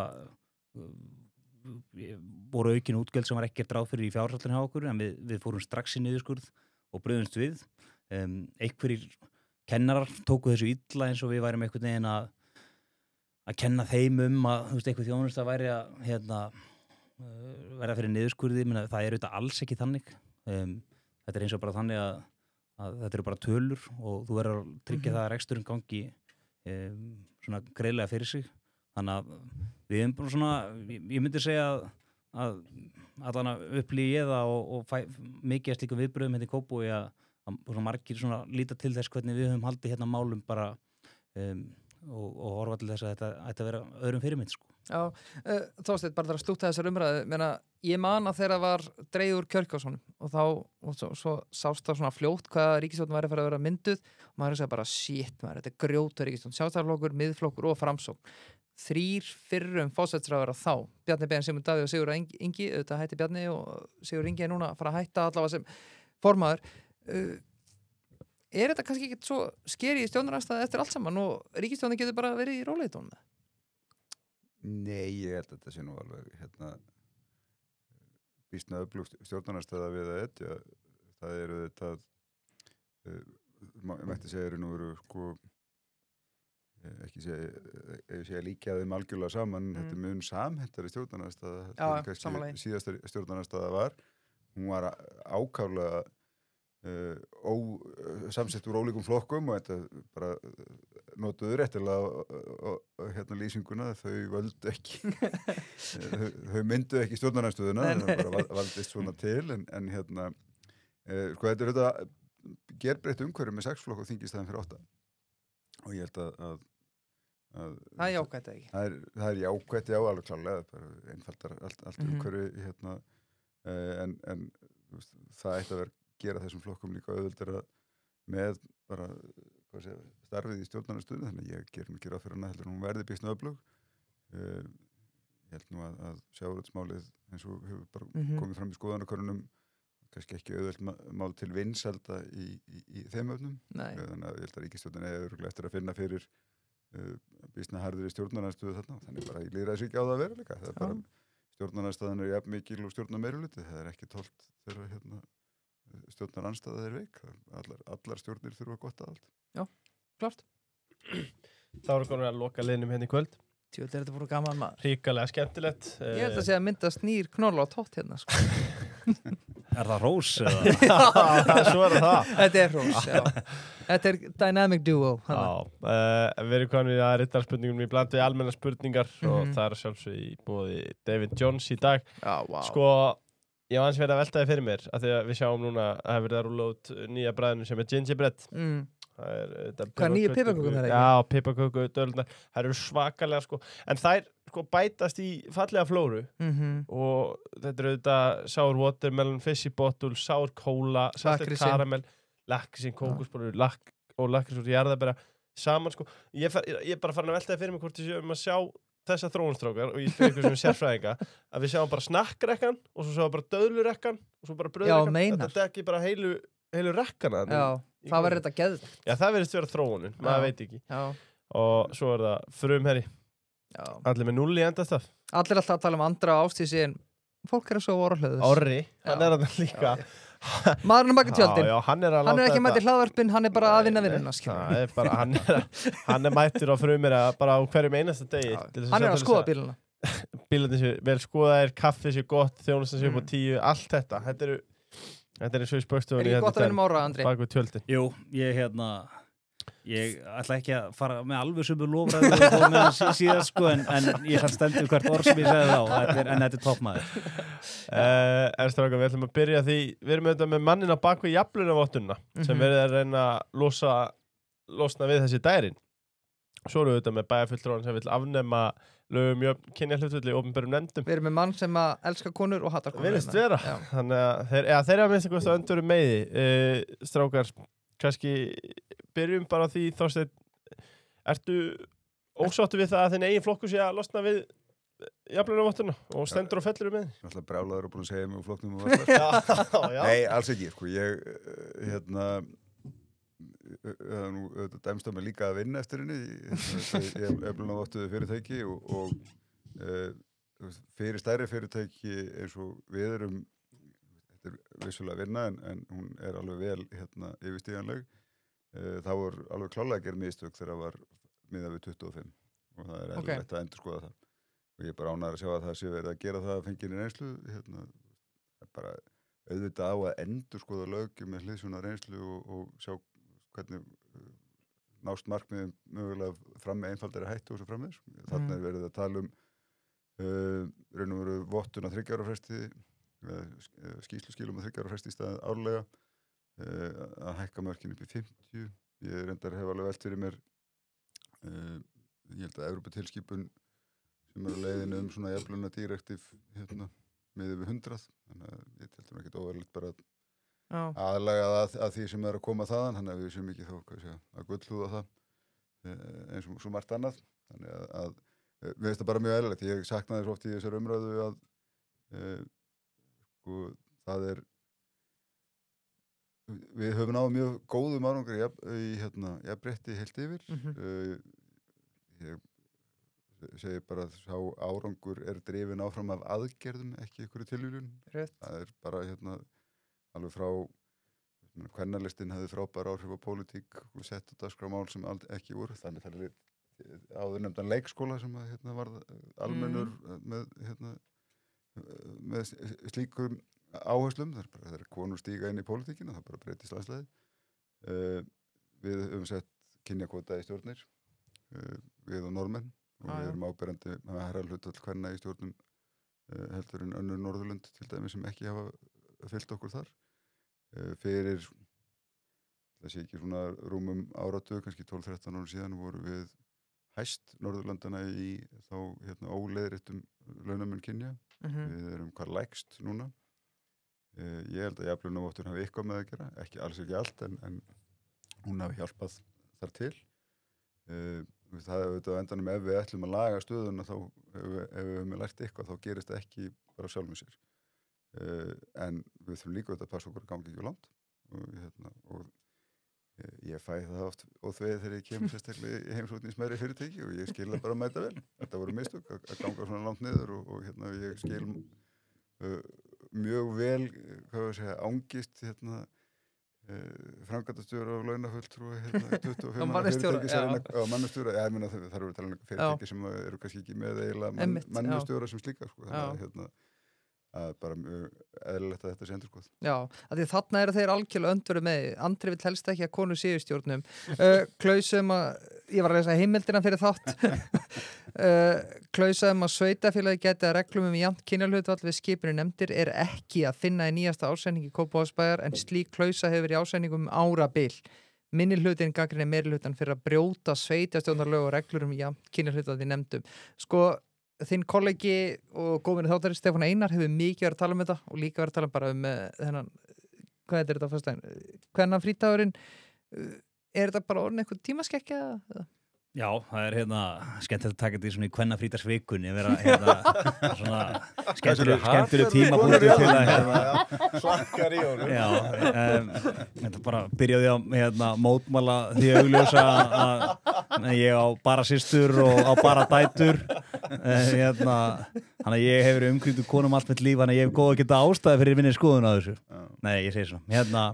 En nei, ég bókaði vissulega í tengslu við eitthvað skipti þess sem vorum að ræða kynjahlutföllin í nefndum hjá bænum að þá var þar sem þau eru horfið heilt yfir á nefndaskipan bæjarins þá eru hlutföllin jöfn en það hallaði á kalla í annari nefndi og konur í hinni.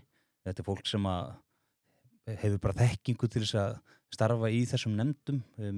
Í pólitíkinni er þetta líka þannig að þú ert með svolítið ákveðið þýði sem er á framboðslistum og svo þetta einhvern veginn að fara að raða þessu út frá þekkingu og hæfileikum áhugasviði fólks og mér fannst þetta, þú veist, ef það væri ekki fyrir þessa klausu þá væri þetta augljóslega bara í fínasta lagi en þarna sjáum við hvernig einhver lagarammi getur stundu búið til einhverja kassa sem að fólk passa kannski ekki alveg inn í þannig að ég tók mig til og bókaði þarna á einum fundinum að þetta væri tímaskekkja og væri tíma bara að afnema þessu lög. Ég held að svona almennt út af því við erum í þessari kvennafrídagsviku þá já, þetta er tímaskekkja. Það góður að gelda verðt sko að fagna einhverjum tímamótum sögulegum en að það gerum við bara oft og af ýmsu tilefni en að fólk sé að fá greidd laun frá vinnuveitendum, sé skert þjónustu jafnvel eins og allir að fá pósta í dag allir að fá pósta í dag hjá skólum, leikskólum, frístundum og þá ótalið það sem að verður á vinnustöðum landsins þetta er tímaskekkja og það vinsælt núna að deila þessari færslu sem hún telur upp konur sem eru í öllum þessum helstu áhrifastöðum forsætisráðherrann, rektor háskólans biskup, borgarstjóri bæjarstjórinn í Kópavogi það ég segi að þú getur lengi talið og þannig að við erum augljóslega ekki að svona horfa í sömu mynd og var fyrir nokkrum árum eins og Þorsteinn var að rekja auðvitað það þannig, þú þarf kannski að svolítið að móta veginn áður en að fólk getur gengið hann og skapa góða fyrirmyndur og kultúr og annað og ég man þegar ég var í menntaskóla þá voru settir kynjakvotar á Gettu betur-liðin og ég skipaði mér í hóp þeirra sem mótmælti þessu harðlega því að ég hef einhvern veginn alltaf talað fyrir því að hæfileika hversu eins eiga að njóta sín og ekki færi einhverjar svona kreddu með það en þá var því mætt sko með því að bara benda á eina augljósu staðreind sko það væru fáar stelpur sem væri að taka þátt í Gettu betur og þyrftu þá að fjölga fyrirmyndunum kannski ekki sangið gagnvart þeim strákum sem að urðu fyrir barðina á þessu og ég gaf mig ekkert með mína skoðun en ég get alveg skilið hvaðan fólk kemur sko en í öllu falli þá einhvern veginn svo veruleiki sem blasir við okkur í dag allt annar en hann var við erum búin að núna skapa fyrirmyndir, skapa kultúrin og þá bara ástæða allir að vera ekkert að teygja það neitt eins og svo við líkum því við COVID sko. COVID búið við erum komin á þann stað að við þurfum ekki lengur að vera að mismuna fólk eftir kynjum Mér langar að segja heyr Kynjajafnrétti munum sigra ekki nema Þorsteinn segja á móti þessu ég held að bara í málefnulegri umræðu bara sjálfsagt að spyrja sig alltaf þessari spurninga er þetta orðin tímaskekkja, er þetta óþarft eigum að afnema og það sem ég horfi gjarnan í þessum öfnum allavega þær rannsóknir sem ég hef skoðað og eru alveg áfram að sýna svipaðar niðurstöður og hefur verið að kynjajafnrétti þegar til dæmis kemur að launasetningu miklu margslungnara heldur en bara að öll njótu okkar út frá okkar verðleikum. Það bjögun, það endalausar samfélagstilraunir sem sýna fram á það að karlar og konur mismuna konum álíka mikið þegar kemur að launasetningu, stöðahækkunum, ábyrgð og svo vidare ykkur hluta vegna erum við ennþá að glíma við ykkur bjögun í þessu og ég kann ekki einar skýringar á því hverju það sætir en við þurfum allavega að vera mjög meðvituð það og áttu okkur á því að árangur okkar í jafnréttismálum af því að við erum að fókusera á þetta og reyna að gera eitthvað í þessu. Mér finnst ekkert sérstök ástæða til þess að hamborgarnir teldu sérstaklega við því að þessu konur í öllum áhrifastöðum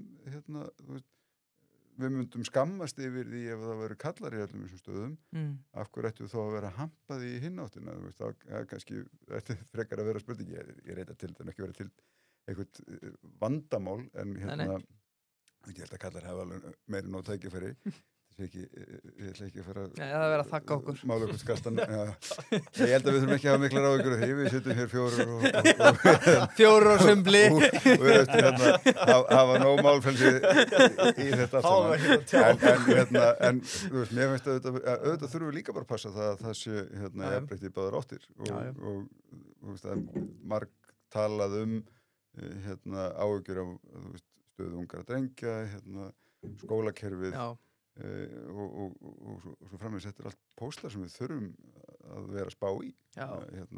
Því við erum að leita að jafnrétti á báðum vikstöðum, en ég segi bara með nákvæmlega sama þetta í jafnlunum og auðvitað og við alltaf að velta því fyrir okkur hvort að lögþvingunin sé nauðsynleg, hvaða árangur hún hafi þá skilað líka og hvernig við viljum þá stíga næstu skref.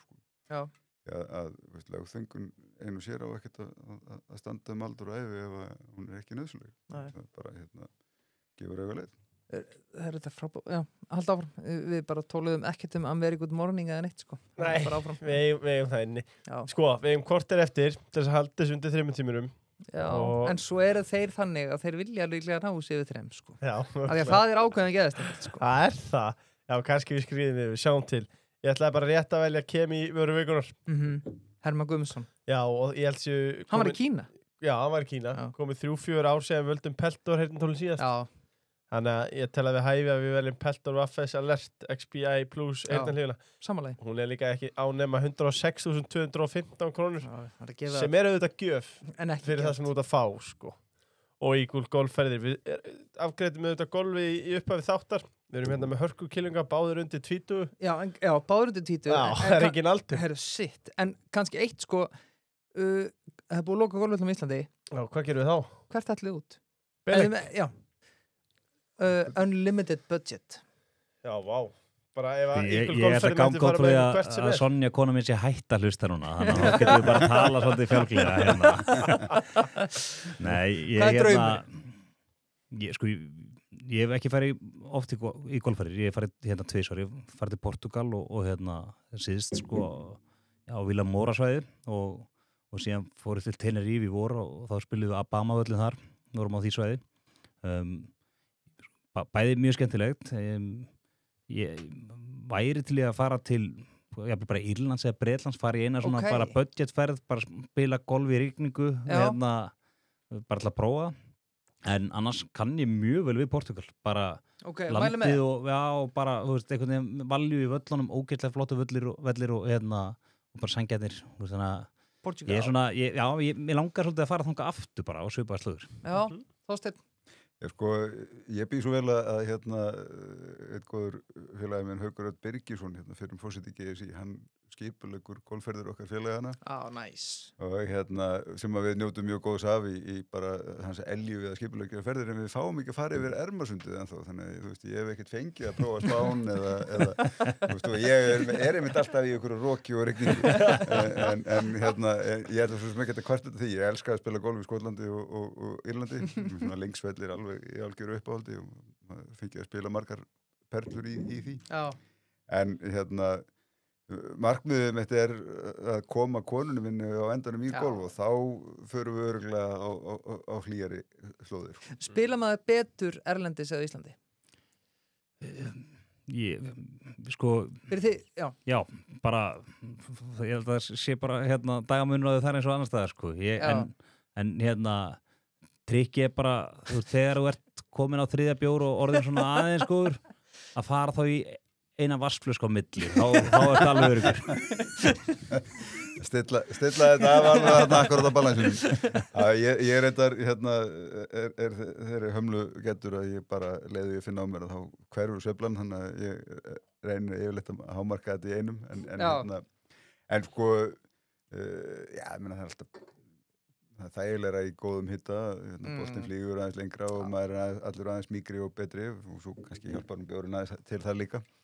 En það hjálpar náttúrulega líka að þekkja vellina. Ég hef spilað sem að fer svona á vallar veiðar að prófa alltaf nýja og nýja velli, þá er maður náttúrulega alveg eins og álfur, sko. Maður veit ekkert maður að fara og veit ekkert hvað hætturnar liggja og það endar oft í herri tölum heldur maður kannski vill viðurkenna. Já. Mjög gott. Siss og Jóns á næstu golfspurningu. Hún er til andra. Hvernig gengur golf á milli þess að vera nýgiftur og vinna? Já, eins og það er bara búið að vera ansi gott. Gengur vel. Já, það gengur vel. Já, gæti ekki gengið betur, myndi ég segja. Þetta er, og ég er búin að vera að mæta aðeins meir í bása. Þarftu ekki að láta hann æfa þig að Siss og Jóns segja? Jú, sko, ég spila eins og gólamótorum, Já. þá reynda gæti ég ekki neitt og hann náttúrulega bara í Já. bara 0 eða eitthvað, mjög góðu gólari, en en já, ég held að sko, ég hef verið að mæta eins í bása og það bara búið, held ég, að gera gæfi minni fyrir mig í sumar. Ingo var næst, hún einn til þín, Andri. Drakk Winston Churchill rítur eða Andri að feta sína eigin slóðir í pólitík með því múi? Sko, fyrir það sem að væntanlega skilja ekki hvað rítur þýðir, þá það margaríta og og ég uppgötaði þann drykk í útskrift fyrir svona 2 árum síðan og hef hrært í fleiri rítuglus en ég kannski ætti að vera búin að gera. Já. En nú þetta orðið aðeins að mikið af áfengisspurningu til mín, þannig að Var ekki Churchill í kóri, ekki? Jú, en að svara spurningunni, þá held ég að ég hafi alveg klálega vinningin á hann í rítumagni, en ég samt gæti trúið að hann hafi alveg hrært sér í einu og eina í laumi. Helgi Ólafsson næstu honum til þín, Þorsteinn. Myndið þú kjósa Viðreisn í dag?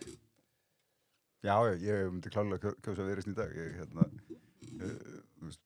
Ég gekk til liðsflokkin út af bara stefnu almanna hagsmunir umfram sérhagsmunni, frjálslyndi. Ég hef oft gagnrýnt flokkin fyrir að vera kannski helst til mikið á miðunni fyrir minn smekk, en ég á sama tíma verða það að ég alveg örugglega hægra megin í prófílflokksins hvað það varðar. Þannig að en ég myndi orðaða bara snirtilega þannig, það engin flokkur annar í framboði sem ég myndi kjósa í dag. Eitthvað tímann hefði ég kosið Sjálfstæðisflokkin, en ég myndi vilja sjá hann þá talsvert frjálslyndar ef ég ætti að skoða það aftur. En maður heldur auðvitað treyðu sína, en svo þetta flokkar þetta bara, þetta ekki eins og fótboltinn, maður má skipta við þegar maður telur það henta, en þetta eiga kjósendur að hugsa til þess bara hvaða flokkar eru með réttu og bestu stefnuna. Ég langhrifnastur af því sem að Viðreisn hefur fram að færa í því. Já. Óli Malli spyr til þín, Andri. Ég sástu svipur sem Andri gaf mér strax. Hvað myndi gerast ef Andri gæfi orðinu woke eða wokið pásu í meira en 15 sekúndur? Það eitthvað vísur í hvað, ég að tala mikið woke? Málið þetta það. Greinilega, honum finnst það. Andri hefur ekki minnst einu orði að wokið sem þætti, þannig að það líklega bara það sem myndi gerast. Já, ég kannski hefur verið þannig innstiltur í þessum þættum daginn, sko, þá mögulega, já. En samt ekki held ég þannig að þetta kallar þessa spurningu, þannig að ég bara, hvað heitir hann sem spurði? Óli Malli. Já, sendi mér heimilisfangi frá honum. Ég fæ bara að ræða þetta við hann ég tekja mann að tali. Arnar Már spyr, Þorsteinn, kemur til greina að fara aftur að þinga í pólitík í nánustu framtíð? Nei, ég alveg læknaður af þeirri bakteríu. Já. Kann vel í atvinnulífinu og ég dáist alltaf að það er mikilvægt að gott fólk veljist í stjórnmálin. Ég dáist alltaf að þeim sem að gefa sig í þetta. En fyrir minn smekk finnst mér bara miklu skemmtilegur að vinna í hinu umhverfinu. Það pólitíkin of mikið yfirvildið fyrir minn smekk. Og snýst of mikið yfirvildið og snýst of oft leikinn frekar heldur niðurstöðuna. Og það fyrir bara í taugarnar á mér. Þannig að það er ekkert flókið í atvinnulífinu, niðurstaðan grjótörð, þannig að hvort þetta skila árangri eða ekki og þú ert að leita bestu leiða og hópurinn í kringu þau að leita bestu leiða. Það oft tekist á hluti, en það bara því markmið að ná fram bestu niðurstöðu en ekki í einhverju svona innbyrðis pólitík. Ég gerir svona grín að því þegar að vera stjórnarskipti, það er eins og fólk skiptir bara handrit í stórum hluta, það bara gjörðu svo vel stjórnarnastuð handritið og gjörðu svo vel stjórnarhandritið, sko. Og það er miklu skemmtilega að þetta væri svona aðeins opnari díalóg, held ég, svo kannski rættið það þessi kvöld. En nei, ég er alveg læknir. Sorry, ég veit að alltaf maður sem þetta ég hef 7 mínútur þetta. Sko að þeim miðast áhugavert og tala að þú náttúrulega komst úr atvinnulífinu, fórst inn á þing, mættur aftur í atvinnulífið. Sko, bara fyrir fólk sem að hlusta munurinn á að vera alþingismaður, sko þetta örugglega opinber starfsmaður á styrum, samborið við að vera í atvinnulífinu. Þú veist, allir sem við tala við sem fengi í þáttinn talum bara að þetta sé allir samanlega samkvæmt sér Bjarni Ben eða einhver annar að þetta sé svo hægvirt og með málþóf og eitthvað annað, þú veist þetta svona eins ef þú myndir teikna upp drauma vinnustað eða drauma vinnuumhverfi þá var Alþingi kannski andstæðan að því eða eitthvað Já, raun og veru alveg förðulegt hvað hefur gengið illa að breyta bara verklagi þarna. Ég meina, eitt bara ennþá svo 1970 hvert sko kvöldfundum og svona vinnulægi sem slíku en svo náttúrulega ég var í kjarasamningum og þar gerði oft grína því að sko, karphúsið væri húsið þessum tíminn stæði í stað því að það var svo oft mikil tími sem fór ég að bíða eftir að ykkur voru að ráða ráðum sínum með eitthvað fleiri. Það var hátíðin við þingið sko. Og bara tímasóunin það aftur held ég að sé hluta því að það bara skapast þarna einhver leiðindakúltúr þar sem að reyfirildið er orðið stærra heldur en sko niðurstaðan sem verður að reyna að ná fram svona kjánalegi hlutir eins og þingmannafrumvörp sem eru bara góð og gild með ekki ná fram að ganga því að það er minnihlutafrumvörp með ekki ná fram að ganga því að meirihlutin verða að eiga og svo framvegis býr bara til eitraðan kúltúr og ég held að það sé hægt að gera miklu betur bara með því að reyna að rækta upp betra umhverfi samstarfs en að auðvitað endanum er meirihluti sem ræður og sinni framkvæmdavaldinu og svo framvegis en það er hægt að vinna þetta miklu betur heldur en það er gert í dag og við erum föst í ykkur áratuga gamalli uppskrift þarna sem hefur bara frekar lítið breyst örugglega að segja eldri menn að hafi margt kannski hafði harkan verið ennþá meiri kaldastríðsins eða eitthvað en ég finnst eiginlega eina sem hefur breyst eins betra er að þingmenn eru þá allavega ekki fullir eins og þeir voru upp til hópa fyrir einhverjum áratugum síðan á þessum kvöldfundum sínum sko. En þetta er svona þarna væri sendin góðan vinnustæðasálfræðingar það var ekki einhverjum árangur þetta allavega höfðaði ekki til mín Nei Og er það skýrt svar? Já, það var nú lítið eftir við erum að tæma úr tunnunni Þorsteinn, sko, það má kannski leiða til lykta út frá fyrra svari en Ásthildur spyr hvort er skemmtilegra að vera ráðherra eða forstjóri í atvinnulífinu? Það reyndar Já, það er þetta kannski komin í annað dæmi Þú ert allt annar dýnamík sem ráðherra það er miklu meira stjórnunar hlutverk ef þú brennur fyrir því að bæta eitthvað í samfélaginu frábæra stöðu til þessum ráðherra og þetta minnstur sem við erum með því að þetta ráðherrar hafa talsveit meiri völdheldur en að þingra eða eitt og sér að gefa tilefni til en þar ertu bara komin í hefðbundna kannski hefðbundna en þú ert bara að stýra skipulagsseiningu eins og bara í fyrirtæki þú ert bara mót að vera fólk sem að vinna í ráðuneytinu til þess að vinna þeim málum sem að vera að vinna að og þarf ekki að vinna það með nákvæmlega sem hætti þú ert ekki síður að selja fólkinu sem þú ert að vinna með hennar ráðuneyti sem akkur þetta er rétta leiðin og akkur eru að gera þetta heldur nú þarft innan fyrirtæki bara ert að vinna með fólki og það er alveg eins að vinna með fólki innan ráðuneyti sem svo út í fyrirtækjum vissulega er mæleiningin á árangur allt önnur og þú ert með pólitíkina þarna til hliðar en mér fannst mjög gaman að starfa sem ráðherra gaman að fannst engin grundvallamunur eða eitthvað erfiðar eða styrbuðsarlegar að vinna innan ráðuneyti sem heldur innan fyrirtækja sem slíkra. Verkefnið það sama. Það er þegar út í pólitíska leikinni komið saman svona og kannski sérstaklega þetta hlutverk minnihlutans eða hlutverk að leysi minnihlutans sko, inn á þingi. Það er eiginlega eina hlutverk þeir eru að rífast og vera á móti því að þau fá heldur enga aðkomu þannig inn öðru. En allavega mér varst það alveg frábær einslega. Þú ætti að segja að þau eru allir að prófa að vera ráðherra einu sinni. Já, alveg klálega. Prófið það.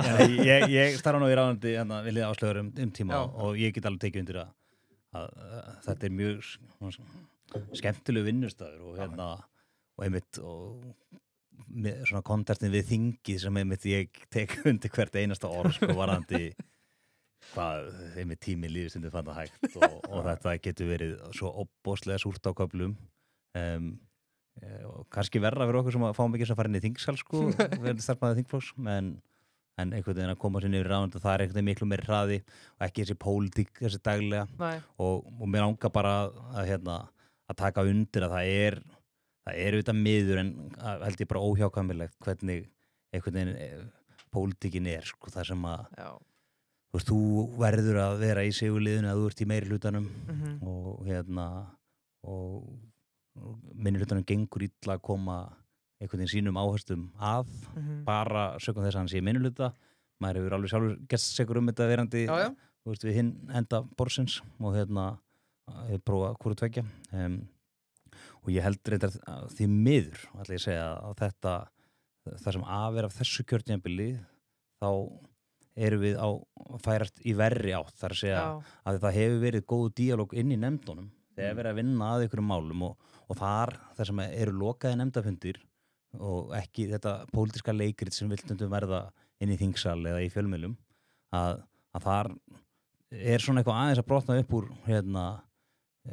svona því samtali sem þar hefur farið fram sögulega sama hvað gengur alls þar á, þá hefur hafa þingmenn haft möguleika á því að kalla til sín gesti og eiga við þá einhverjar samræður eitthvað sem þeir hafa áhyggjur af og svo framvegis en svona fyrstu mánuðina og ég held reyndar að þingmeirihluturinn tók það til sín þegar þetta var mjög gagnrýnt að þá skráðist kannski eitthvað liti á reynsluleysi en það átti bara þannig að keyra málin áfram og þú veist og bara menn svolítið sviftir þessum möguleika að geta þó allan átt svona í einhverjum vitrænum samræðum á þessum vettvangi. Já. En þetta er kannski, og kannski er það óhugkvæmilegt, en ég hef oft bara notað samlíkinguna ef þú ert í atvinnurekstri og þú setur hóp starfsmanna í að það leysi eitthvað verkefni sem að þau eru þess vegna bara mjög ósamálum en beður bara setjast inn í þetta herbyggi gefa ykkur 4 tíma bara þess að ræða ykkur í gegnum þetta þau koma út með niðurstöðu þau gerir þetta saman með stjórnmálamenn þau koma út í nákvæmlega samar yfirvildu og fóru inn ef eitthvað er búin að herðast í afstöðu sinni og engunær og það finnst mér hvimleitt bara fyrir díalógin að við þurfum að gera minna því að grafa okkur í skotgrafir í pólitísku umræðu og meira því að reyna bara að skilja sjónarmið hvers annars og auðvitað bara þeirra sem að fólk sem starfar í pólitík er að vinna fyrir sem eru við. Já, klárt. En ég veit alveg auðvitað er þetta partur af leiknum en það er ansi hvimleiður og ekki mjög próduktífur partur á honum. Já, næsta spurning kvöldsins ég byrja á andra núna hvernig finnst þér bröltins opinbera þegar kemur að því að jafna leikvöllin á fjölmiðlamarkaði þetta er Andrés Rittari bæði vei jafna leikvöllin á fjölmiðlamarkaði án þess að hreyfa nokkru við ríkisútvarpinu mögulega þurfti bara að losa Sjálfstæðisflokki til aðeins að vera hriflaður RÚV. Ég ná ekki þessu síðasta mögulega að losa Sjálfstæðisflokki til aðeins að hrifla við RÚV. Já, það er svona aðeins núna einhverjar dauða teygjur með að losa RÚV undan auglýsingamarkaði og annað það er ekkert að gerast varðandi RÚV mér finnst svona ef maður setur þetta í samhengi við þessi ummæli til með Sigurjóns eftir umfjöllun Morgunblaðsins útgerðina hans að þá hótar hann að svifta þá ríkisstyrkjum það er mjög óheppilegt í öllu falli að stjórnarþingmaður hafi látið þessu orð falla þegar að ráðherra samstarfsflokksins kemur síðan og fylgir þessum orðum eftir með að gera ég held að þessir ríkistyrki hvort sem er til stjórnmálaflokka eða fjölmiðla ég er á móti þeim en það þarf náttúrulega þá einmitt að taka þetta rekstrar umhverfi fjölmiðlunar til endurskoðunar RÚV er eitt, svo eru þetta líka svona plástrar hér og þar það til dæmis mætti leyfa áfengisauglýsingar eða veðmálaauglýsingar þetta er eitthvað sem getur skapað einhverju miðlum tekjur einhver getur sagt við þurfum að venda börnin og ég skil alveg hvaðan fólk kemur en þau eru ekkit venduð í dag þessar auglýsingar eru út allt það eru bara ekki skilið sér til íslenska fjölmiðla en í öllu falli þá þarf að taka RÚV þetta er talandi tímaskekkjur þá er Ríkisútvarpið og stærðers algjör tímaskekkja og það er verður að teljast sem tap í bókum Sjálfstæðisflokksins að hafa ekki tekið á þessu þegar við vorum með færum til þess. Já, Andri reyndar eðilega fyrir mér, ég ætla að segja þetta er hjákallegt að sjá það tala svona eða hvað? Það er bara algjörlega sammála Ég meina af hverju er þetta ekki bara farið á markaði? RÚV? Það er alveg möguleikitum, það er búið að benda á þetta sama vandamál í mjög langa tíma maður spyr sig þetta fyrir það fyrsta getum við tölum samfélagslegt hlutverk RÚV til gagnvart innlendri dagskrárgerð Það ekkert vandamál fyrir ríkið að styðja við innlenda dagskrárgerð í gegnum samkeppnissjóði sem nýtist á öllum fjölmiðlum. Talandi sko að endurskoða hlutina eftir það komið reynslega á rekstrarform og annað þess og þar. Náttúrulega í tilfelli Ríkisútvarpsins orðið aðeins langt tímabil. Breytingin á fjölmiðlunar umhverfi, bara hlaðvörp, bara samfélagsmiðlar, þetta allt annað umhverfi að koma efni á framfæri skoðunum og svo vidare. Lýðræðislegt hlutverk fjölmiðla er að breytast mjög mikið og ég hef alveg áhyggjur af mörgum þáttum þegar kemur að fréttamiðlun, falsfréttum, öllu þessu sem við þurfum með einhverjum hætti að geta glímt við. En við erum líka bara átt okkur því að allstaðar starfar fólk og við höfum öll okkar skoðanir og þetta lita okkar skoðanir allstaðar þar sem við erum að vinna sérstaklega í miðlun frétta og svo framvegis, við getum reynt að vinna eins faglega og við getum, það er alltaf ykkur skoðun á bakvið. Við þurfum bara að læra það sem neytendur að átt okkur á því hver er bæjasinn á hverjum fjölmiðli fyrir sig. Ég veit alveg hvar mokkinn er. Ég veit alveg svona hvar heimildin er. Maður veit hvar DFF er líka. Maður veit hvar DFF er, já. Þetta er svona sumir ekkert að fela þetta. Orðið á göðunni. Aðrir fara að fýtna með og svo framvegis en sko en það hlýtur að vera lengur orðið tímabært. Ég meina, akkur eru að reka 2 útvarpsrásir sjónvarp í óheftri auglýsingasölu. Þetta skekkir verulega stöðu einkareikinna fjölmiðla. Þegar þú ert með hvað, er þetta 4 milljarðar, 5 eða hvað þetta er sem að Ríkisútvarpið hefur síðan meira en dómskerð frá Ríkissjóði. Það er alveg hægt að stokka þetta upp og endurskoða og lengur í tímabært að gera það. Já, Lókuspenni kvöldsins byrjum að Andra í Stafrófsvöðu, þetta er búið að geðveikt kvöldstrákar, þeir náðu rúmum 3 tímum, Erpur Eyvindsson á metið sem er 3:45, þeir náðu því ekki nema þið svarið þessu nema þið svarið 20 mínútur á mann. Andri, hvað var sleggjurinn af Kristjánar?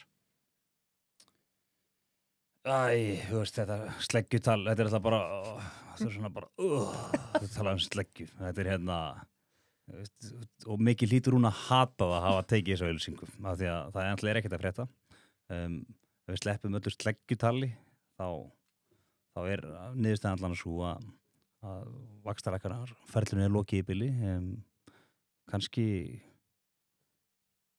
sjáum við núna eitthvað verða og kannski einhverja væntingar vaxtalækkun en það er kannski ekki komið að beint góðum stað. Það er því að hagkerfið er að kólna á kannski meiri hraða en menn sáu fyrir. Þannig að mögulega svona mun sleggjarinn að Kristrúnar virka eftir allt saman en þá verða líka á sama tíma margir án atvinnu og fyrirtækin verða að fara að leita leiða til þess að draga saman seglin. Það eru blíkur á lofti víða. Við erum búin að ræða sjávarútveginn. Ferðaþjónustan er náttúrulega augljóslega. Æsland er með ákomum viðvörun, play fallið. Raungengi krónunar er sterkt sko, þannig að Ísland er ekki svona kannski ákjörslegasti eða það er ekkit sama valjú kannski Íslandi og oft hefur verið. Svo má nefnilega líka bara fasteignamarkaðinn núna þegar lánastofnanir eru hættir að lána út eða gefa út nýr lán. Svaka sigur fyrir neytendur en ég meina, það er áhugavert að sjá hvernig úr þessu mun spilast og mögulega er þessi dómur að fara að leiða til þess að svona verðtryggingin mun allavega vægi hennar fjara út á komandi árum en hvað áhrif þetta hefur til skamms tíma sko á til dæmis byggingar verktaka þann geira allan menn að Þorsteinn kannski hefur eitthvað meira innsýn inn í það en í öllu falli það eru þarna teikn á lofti svo víða þannig eins og segi það gæti vel verið að sleggjan komi alveg á flegiferð en það er svona ofta ágætt að skoða þá í hvaða ljósi það er að gerast. Já, Þorsteinn. Já, sko stjórnvöld lækki ekki vexti. Það er bara það er of mikið gert úr sko, auðvitað hafa ríkisfjármálin eða opinber fjármál áhrif á þensluástand og þurfa að virka til stuðnings við peningastefnu á hverjum tíma. Ef að verið að reyna að auka aðhaldi í hagkerfinu í gegnum peningastefnu þá þurfa ríkisfjármálin að vinna með en ekki á móti eins og svo oft hefur verið. verstu aðgerðir stjórnvalda þar hafa yfirleitt verið þá að koma kannski fram með einhverjar 100% lán, svona dæmikert framsóknarflokkur hérna, þegar verið að reyna að hemja verðbólgu, skellum 100% lánum á markaðinn. Setjum samfélagsbanka. Setjum samfélagsbanka, sem að það er þá miklu meira heldur en bara eitthvað almennt aðhaldstig ríkisfjármála sem er á ferðinni, heldur það er bara komið verulega eftirspurnarörfun. Skattleysis árið hérna, hefur Baldvin hérna 87 sem er því miður nógu gamall til þess að mun eftir hérna, einhverja verulega breytingar í tollum og eitthvað svona, allt getur þetta búið til einhverjar eftirspurnar sprengingar tímabundi sem eru þá mjög slæma fyrir hagkerfið. Þannig að þetta er mjög mikilvægt fyrir ríkissjóð að huga vel að slíkum þáttum, en heilt yfir þetta náttúrulega vinnumarkaðurinn sem ræður langmestu verðbólguþrýstingin hverju sinni, sko.